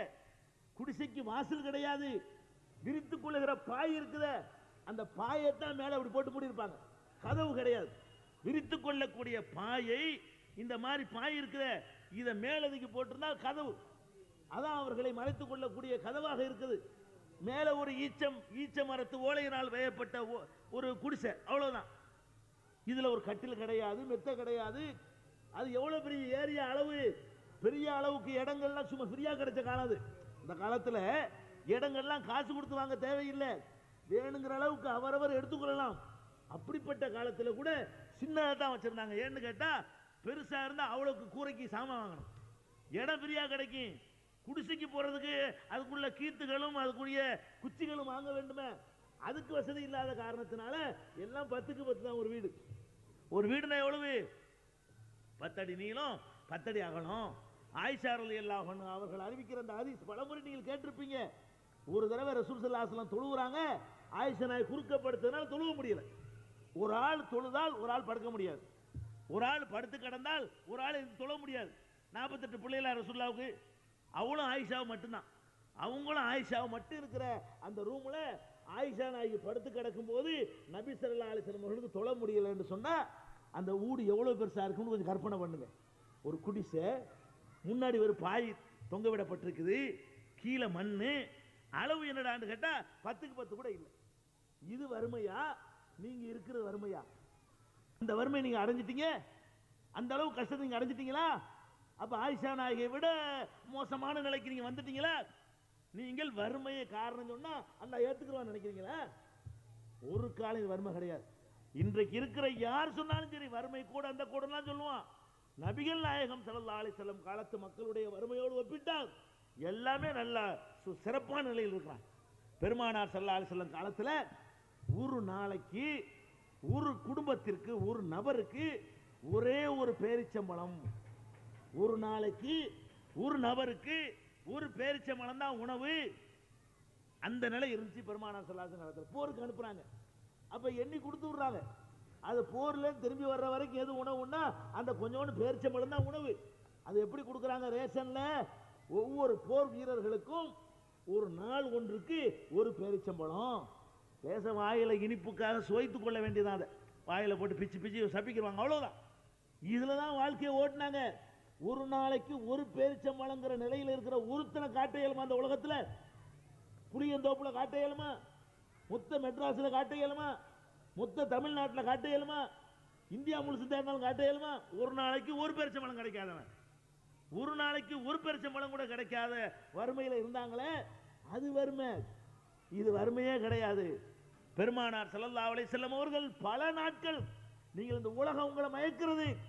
தாய்மார்களே, இந்த உலகத்தினுடைய இன்பங்கள் உங்களை மயக்குது. பக்கத்து வீட்டில் உள்ளவங்க வாழ்றதை பார்த்து பொறாமப்படுறீங்க. வசதியானவர்கள் இருக்கிற மாதிரி நம்ம இருக்கலாமே ஆசைப்படுறீங்களே தவிர வறுமை எல்லாம் காரணம் சொல்லாதீங்க. பெருமானார் ஸல்லல்லாஹு அலைஹி வஸல்லம் அவர்கள் பல நாட்கள் ஆயிஷா நாயகி சொல்றாங்க, எங்கள் வீடுகளில் பல நாட்களுக்கு அடுப்பு மூட்டப்படவே செய்யாது. அடுப்பு மூட்டப்படாட்டி எப்படி வாழ்வீங்க அப்படின்னு பின்னாடி உள்ளவர் கேள்வி கேட்கிறார். அடுத்த சமுதாயம், அடுத்த தலைமுறை. ஆயிஷா நாயகி சொல்றாங்க, பேரிச்சம்பழமும் தண்ணி தான், அடுப்பு மூட்ட மாட்டோம், ரொட்டி கிடையாது, குழம்பு கிடையாது, பேரிச்சம்பழத்தை ஒன்று சாப்பிடுவோம், 2 கோல தண்ணியை குடிப்போம், முடிஞ்சு வச்சுக்கிறது, அதான் உணவு. இதான் உங்களுக்கு இருக்குதா? இந்த நிலைக்கு வந்துட்டீங்களா நீங்களா? இந்த நிலைக்கு வந்து டான்ஸ் ஆட போகலையே அவங்க. இந்த நிலைக்கு வந்து அவர்கள் உடலை விற்கிறதுக்கு போகலையே. நீங்க என்ன செய்றீங்க? ஒரு பேரிச்சம்பழம் 2 கோல தண்ணி குடிக்கிற அளவில் நீங்க இருக்கிறீங்களா யாராச்சும்? எத்தனை ஆண்டுகள் ரசூல் ஸல்லல்லாஹு அலைஹி வஸல்லம் குடும்பத்தை சொல்லும் பொழுது, கால் இருக்குல்ல, ஆட்டுக்கால் இருக்குல்லங்க, அந்த ஆட்டுக்காலை சூப்பு போடுவாங்க. சூப்பு போட்டா அதை தண்ணியை ஊற்றி ஊற்றி ஊற்றி 15 நாள் வரைக்கும் வச்சிருப்பாங்களாம். அதையே குடிச்சுக்கிறது. மறுபடி ஆட்டுக்கால அவங்க வசதி இருக்காது. நேத்து குழம்பு இன்னைக்கு நீங்க சாப்பிடுவீங்களா? வேண்டாம், இன்னைக்கு சாப்பிடுவீங்க, நாளைக்கு சாப்பிட மாட்டீங்க. நேத்து குழம்பு இன்னைக்கு வேண்டாம் சாப்பிடுவீங்க, நாளைக்கு சாப்பிடுவீங்களா? நாளை கழிச்சு சாப்பிடுவீங்களா? 1ஆம் தேதி வச்ச குழம்பு 15ஆம் தேதி சாப்பிடுவீங்களா? சாப்பிட்டாங்களே. 1ஆம் தேதிக்கு வச்ச அந்த சூப்பை தண்ணியை குடிச்சு போடுறது, மறுபடியும் தண்ணியை ஊற்றி அதையே கொதிக்க வைக்கிறது, கொஞ்சம் உப்பு போட்டுக்கிறது, மறுபடியும் அதைத்தான் குடிக்கிறது, மறுபடியும் தண்ணியை ஊற்றி மறுபடியும் குடிக்கிறது. அதுக்கு என்ன அளவுக்கு வறுமை இருந்தால் இதை பெருமானார் ஸல்லல்லாஹு அலைஹி வஸல்லம் செய்திருப்பார்கள், அவங்க தோழர்களும் செய்திருப்பார்கள். நீங்க உலகம் வந்து உங்களை மயக்குது, வேற ஒண்ணும் இல்லை. எல்லா தப்பு செய்யக்கூடியவர்களும் வறுமை என்ற போர்வையை போர்த்தி கொண்டு ஆடம்பரத்திற்காக, அவர்கள் வேற வேற நோக்கத்திற்காகத்தான் இந்த மாதிரி காரியத்தில் ஈடுபடுறாங்களே தவிர வறுமைன்னு மட்டும் சொல்லாதீங்க. வறுமையே கிடையாது. யார் சொன்னாலும் புளியந்தோப்பா இருந்தாலும் சரி, அது இது ரொம்ப வறுமையில மிஞ்சி போன நாடுங்கிறானே காட்டுறான், டிவியில எல்லாம் காட்டுறானுங்க. எத்தியோப்பியா, சோமாலியா, அவன் கூட ரசூலுல்லாஹ் காலத்து வறுமை அடையலைங்க. எத்தியோப்பியா, சோமாலியாவை காட்டுறானு, அவன் கூட பெருமானார் ஸல்லல்லாஹு அலைஹி வஸல்லம் சஹாபாக்கள் பட்ட வறுமையை அடையவே இல்லை. முஸாப் இப்னு உமைர், அவர் ஒரு பெரிய சஹாபி, பெரிய பணக்காரர், பெரிய கோடீஸ்வரர். அவர் இஸ்லாத்தை ஏற்றதற்காக வேண்டி வீட்டை விட்டு விரட்டப்படுகிறார். கடைசியா பெருமானார் ஸல்லல்லாஹு அலைஹி வஸல்லம் அவரோடு சேர்ந்து கொள்கிறார். ஒரு போர்ல கொல்லப்பட்டுட்டாரு. கொல்லப்படும் பொழுது அவருக்கு இருந்த ஒரு போர்வையை போத்திக்கிறது, அதான் ட்ரெஸ், மொத்த ட்ரெஸ். கஃன் போடணுமே, கஃனுக்கு போட்டா, தலைக்கு போட்டா கால் மூட முடியல. கஃனுக்குன்னு தனியா ட்ரெஸ் வாங்க காசு இல்லை. அவர்கிட்டையும் இல்லை, சமுதாயத்திலையும் இல்லை. அவர்கிட்டையும் இல்லை, அந்த சமுதாயத்திலையும் இல்லை. கஃன் போட்டு மூடி அடக்கம் செய்யணுமே. மேல தலையை போத்துனாங்கன்னா கால் தெரியுது, காலை போத்துனாங்கன்னா தலை தெரியுது. முழுசாக மூடுவதற்கு பத்தல, 5 அடி தேவைப்படுதுன்னு சொன்னா 3 அடிக்கு தான் இருக்குது, 3 அடிக்கு இருக்குது. அதுக்கு என்ன பண்ணாங்க தெரியுமா? தலைப்பக்கம் துணியை போட்டு மூடிட்டு, கால் பக்கம் புல்பூண்டுகளை பறித்து அதை வச்சு மூடி கஃன் பண்ணாங்களே. அப்படி ஒரு பணத்தை அடக்கிருப்பி அவன் வாழ்நாள்ல சொல்லு பார்ப்போம். கஃனுக்கு துணி இல்லைன்னு சொல்லிட்டு காலுக்கு புல்ல போட்டு மறைச்ச ஒரு ஜனாசாவை பார்த்திருக்கிறீங்களா? உங்கள் பகுதியில் அப்படி யாராவது மூத்தா போய் அடக்கி இருக்கிறீங்களா? என்ன வறுமை? வறுமை ஒரு காரணமா? உங்களுடைய திமிரான ஆட்டங்களுக்கு வறுமையை பறி போட பாக்குறீங்களா? நான் சோத்துக்கு வழி நான் என்ன செய்வேன்னு கேட்கறீங்களே, அது திமிரு. திமிருக்கு சொல்ற பேரு வறுமை. இதெல்லாம் வறுமை இல்ல. செத்து போயிருவீங்களா? இல்லாட்டி உங்களுக்கு வந்து வேற மாதிரியா ஷோ காட்டுவதற்கு கொஞ்சம் கூடுதலான பணம் தேவைப்படுது, அதுதானே தவிர வாழ்வதற்கு மானத்தோட மரியாதை. நான் கேட்கிறேன், 250க்கு மேற்பட்டவர்கள் போவதாக சொல்றீங்களே, அந்த வீட்டில் எல்லாம் குடும்பத்தை சேர்ந்த ஆம்பளை ஒருத்தன் இருக்க மாட்டான், அண்ணன் இருக்க மாட்டான், தம்பி இருக்க மாட்டான், அப்பா இருக்க மாட்டான். அந்த மானங்கட்ட ஜென்மத்தை சேர்த்து கேட்க வேண்டியிருக்கு. ஏண்டா இப்படி பொம்பளைகள் இந்த மாதிரி அனுப்பி அதை எதுக்காக நீங்க அனுப்பி சம்பாதிக்க நினைக்கிறீங்க? அவ சம்பாதிச்சிருந்த 100 ரூபாய் 200 ரூபாய் காசுக்காக வேண்டி உங்க தங்கையே, உங்க குடும்பத்து பெண்ணை வெளியே போய் இந்த மாதிரி செய்ய எப்படி அனுமதிக்கிறேன்னு கேட்கிறேன். அவ பணம் வருதுங்கிறதுக்காக வேண்டி எது வேணாலும் செஞ்சிருவீங்களா? அந்த அளவுக்கு இறங்கி போயிட்டீங்களா? இதுக்கும் வேற இந்த பிரகாஷ்ராஜுக்கு என்ன வித்தியாசம்? நீ பண்ற வேலைக்கும் இந்த டாக்டர் ஒருத்தன் மாட்டினானே, இந்த டாக்டர் இன்டர்நெட் மாட்டினானுங்க, அவன் செஞ்ச வேலைக்கு என்ன பெரிய வித்தியாசம் அடிப்படையில் சொல்லுங்க பார்ப்போம். அவனை அதான் பண்ணா, நீங்களும் அதான் பண்ணிட்டு இருக்கீங்க. அவன் மாட்டிக்கிறா, நீங்க மாட்டிக்கல, அவ்வளவுதானுங்க அர்த்தம். அப்ப அவன் அந்நிய பெண்களை செஞ்சா நீங்க குடும்ப பெண்களை அனுப்பி வைக்கிறீங்க. அப்ப இந்த 250 பெண்கள் இருக்கிறாங்கன்னா அந்த குடும்பத்தில் அண்ணன் தம்பி சொந்தக்கார மாமா மச்சான் யாருமே இருக்க மாட்டானா? தடுக்க மாட்டீங்களா?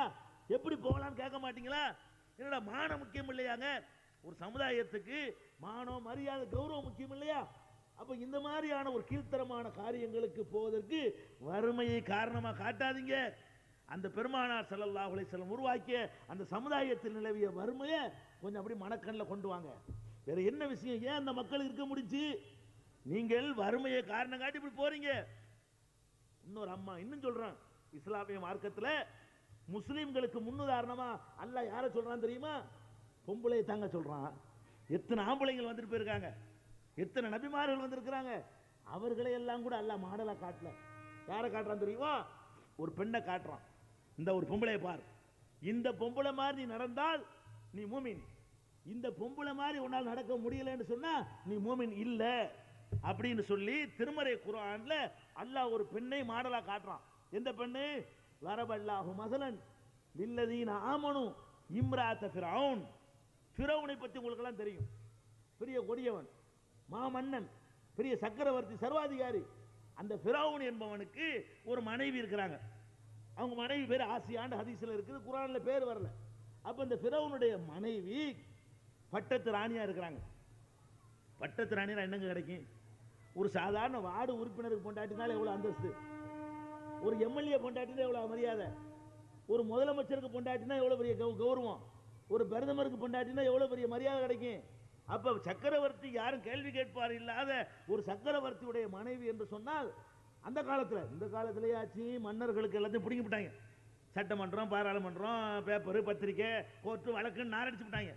அந்த காலத்துல ராஜாக்களை யாரும் கேட்க இயலாது. அந்த காலத்துல எல்லாம் ராஜா என்ன செஞ்சாலும் யாரும் கேட்க இயலாது. அந்த மாதிரியான காலத்துல ஒரு பொம்பளை ராணியா இருந்தால் அவங்களுக்கு என்னென்னலாம் கிடைச்சிருக்கும்? அவ்வளவு அற்புதமான அரண்மனை வாசம், விரல சுண்டுனா வேலை செய்யறதுக்கு 1000 சேவகர்கள், பல்லக்கு தூக்குறதுக்கு 10,000 பேர், பன்னீர்லயே குளிக்கலாம்.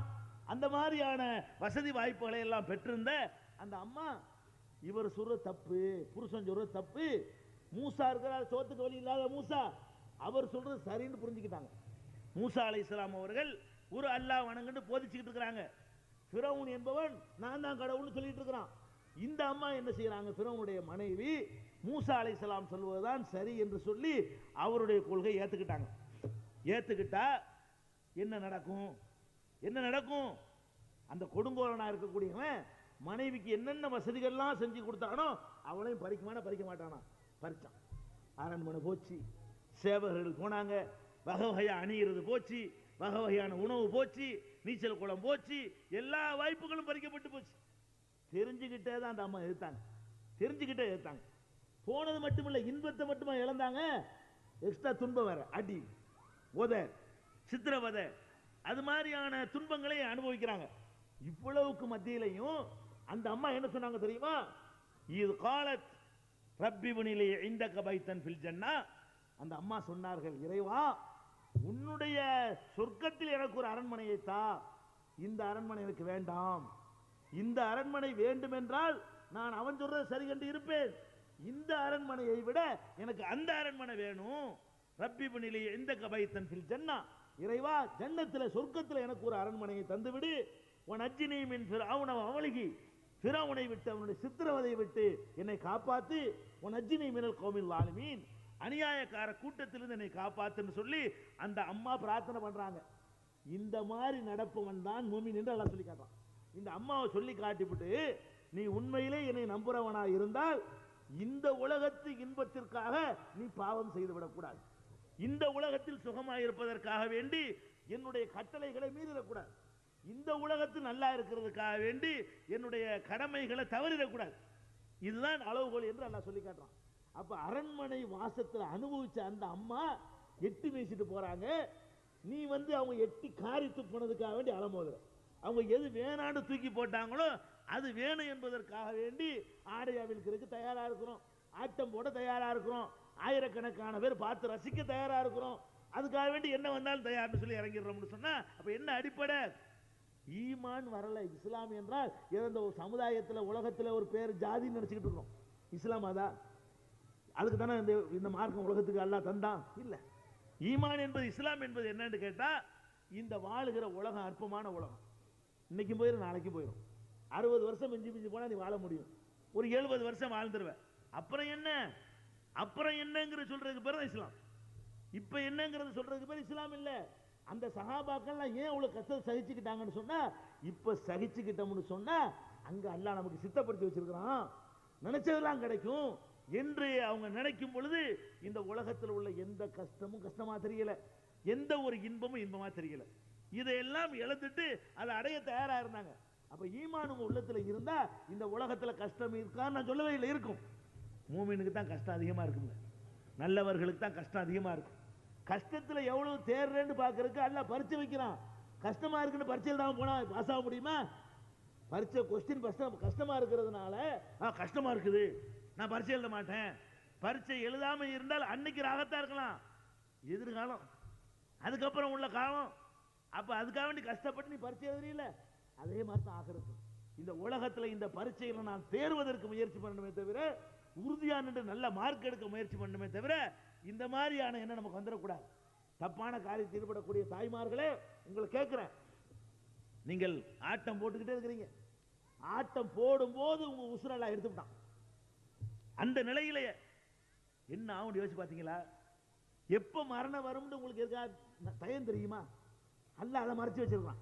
எனக்கு மௌத்து ஒரு டயம் தெரிஞ்சுன்னு சொன்னா அது வரைக்கும் நான் ஆட்டம் போட்டுவிட்டு கடைசியா திருந்திக்கிடுவேன், அல்லாஹ் மன்னிச்சுன்னு காட்டுவேன். எனக்கு 2003 மௌத்துன்னு தெரிஞ்சா 2002 வரைக்கும் ஆட்டம் போடுவான்ல, அல்லாஹ் என்ன பண்ணிவிட்டான்? எல்லாருடைய மௌத்தையும் மறைச்சு வச்சிருக்கான். அப்ப நம்முடைய மரணம் நல்ல காரியத்தில் ஈடுபட்டு இருக்குமோ வரணும், குறைஞ்சபட்சம் தப்பு செய்யாம இருக்கும்போதாச்சும் வரணும். நல்லது செய்யாட்டாலும் தூங்கிட்டு இருக்கும்போதா வரட்டும், திண்டுகிட்டு இருக்கும்போதா வரட்டும், தண்ணி குடிச்சிட்டு இருக்கும்போதா வரட்டும், அல்ல தொழுதுட்டு இருக்கும்போதா வரட்டும்.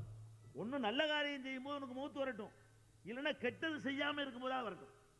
அப்படித்தானே வர ஆசைப்படணும். நீங்கள் போய் இந்த தப்பான காரியங்களில் ஈடுபட போய் கொண்டிருக்கிற அந்த பயணத்தில் மரணம் வந்து விட்டால், அந்த ஆட்டம் போட்டுக்கிட்டு இருக்கும் போது மூத்து வந்து விட்டால், உங்களுடைய கதி என்ன? உங்களுடைய ஆகிரத்துடைய நிலைமை என்ன? நீங்கள் இந்த உடல் சுகத்துக்காக வேண்டி, இந்த மேக்கப் பவுடருக்காக வேண்டி, இந்த நகைக்காக வேண்டி, இந்த ஆடை அணிமணிகளுக்காக வேண்டி போய் ஆட்டம் காட்ட தயாரா இருக்கிறீங்களே, அல்லாஹ் தூக்கி போட்டு அந்த நெருப்புல வேக வச்சான்னு சொன்னா தாங்குவீங்களா? இதற்கு அல்லாஹ் கொடுக்கிற தண்டனை என்னன்னு எண்ணி பார்த்தீங்களா? திருப்பி திருப்பி போடுவானா, குல்லமா நலுஜத்து ஜுலூதுகும் பத்தல்நாகும் ஜுலூதன் கைரஹா. நெருப்புல போட்டு பெரட்டும் போது தோல் கருவும், கருவுனவுன்னு வேதனை தெரியக்கூடாது, தெரியாம போயிருமே, புது தோலை போட்டுவான்லாம். புது புது தோல், நீ ட்ரெஸ்ஸுக்கு தானே அலைஞ்சிங்க, அங்க தோலை புதுசு புதுசா எல்லாம் கொடுப்பான்.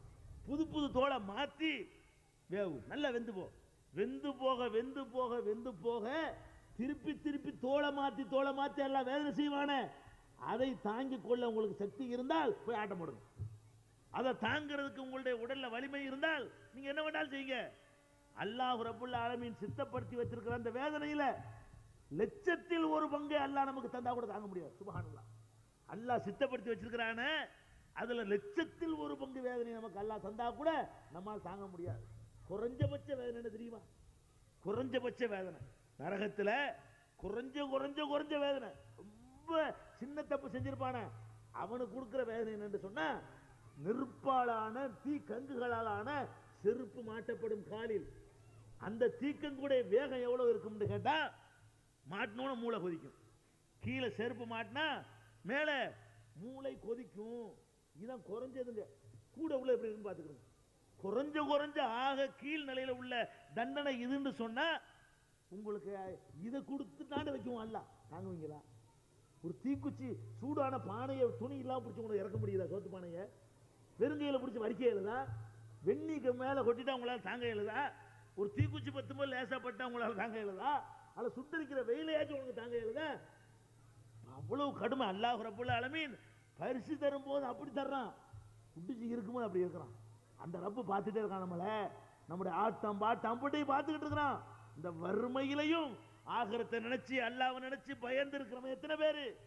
இந்த உலகம் எனக்கு போதும், ஆகிரத்து வேணா நடக்கிறது எத்தனை பேர் என்று சொல்லி அல்லாஹ் நம்மளை கண்காணித்துக் கொண்டிருக்கிறான்.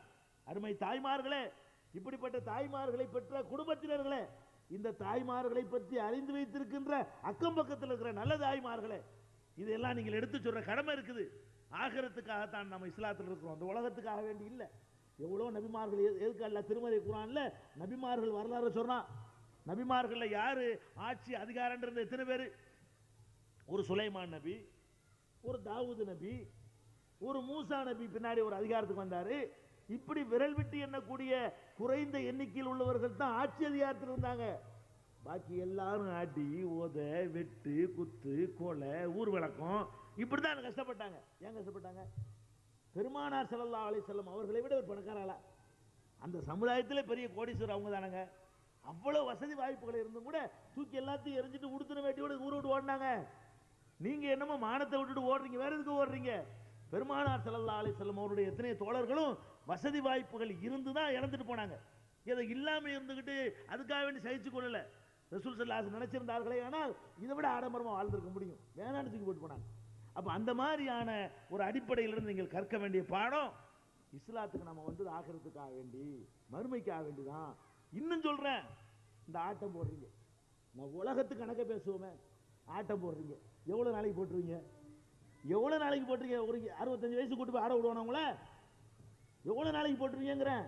இந்த மாதிரி கேடுகட்ட செயல்களில் ஈடுபட்டு உங்களுக்கு என்று ஒரு வாழ்க்கை அமைவது தள்ளி போனால் இன்னுமே சொல்ல ஆரம்பிச்சிருவான்ல, புளியந்தோப்பை வேணான்றான்ல. ஒன்றும் பார்க்க வர்றவன் புளியந்தோப்பா இருந்தா தீர விசாரிக்கணும்ப்பா, இந்த மாதிரி கேஸுகள்லாம் கொஞ்சம் கிடக்குதான் பார்த்துக்கிறங்கம்மான்ல. அப்படி விசாரிக்க ஆரம்பிச்சுட்டான்னு சொன்னா அவர்களுக்கு என்று ஒரு முறையான வாழ்க்கை கிடைக்காமல் போய்விட்டால் எது வரைக்கும் உங்களுடைய திமிரு ஓடும்?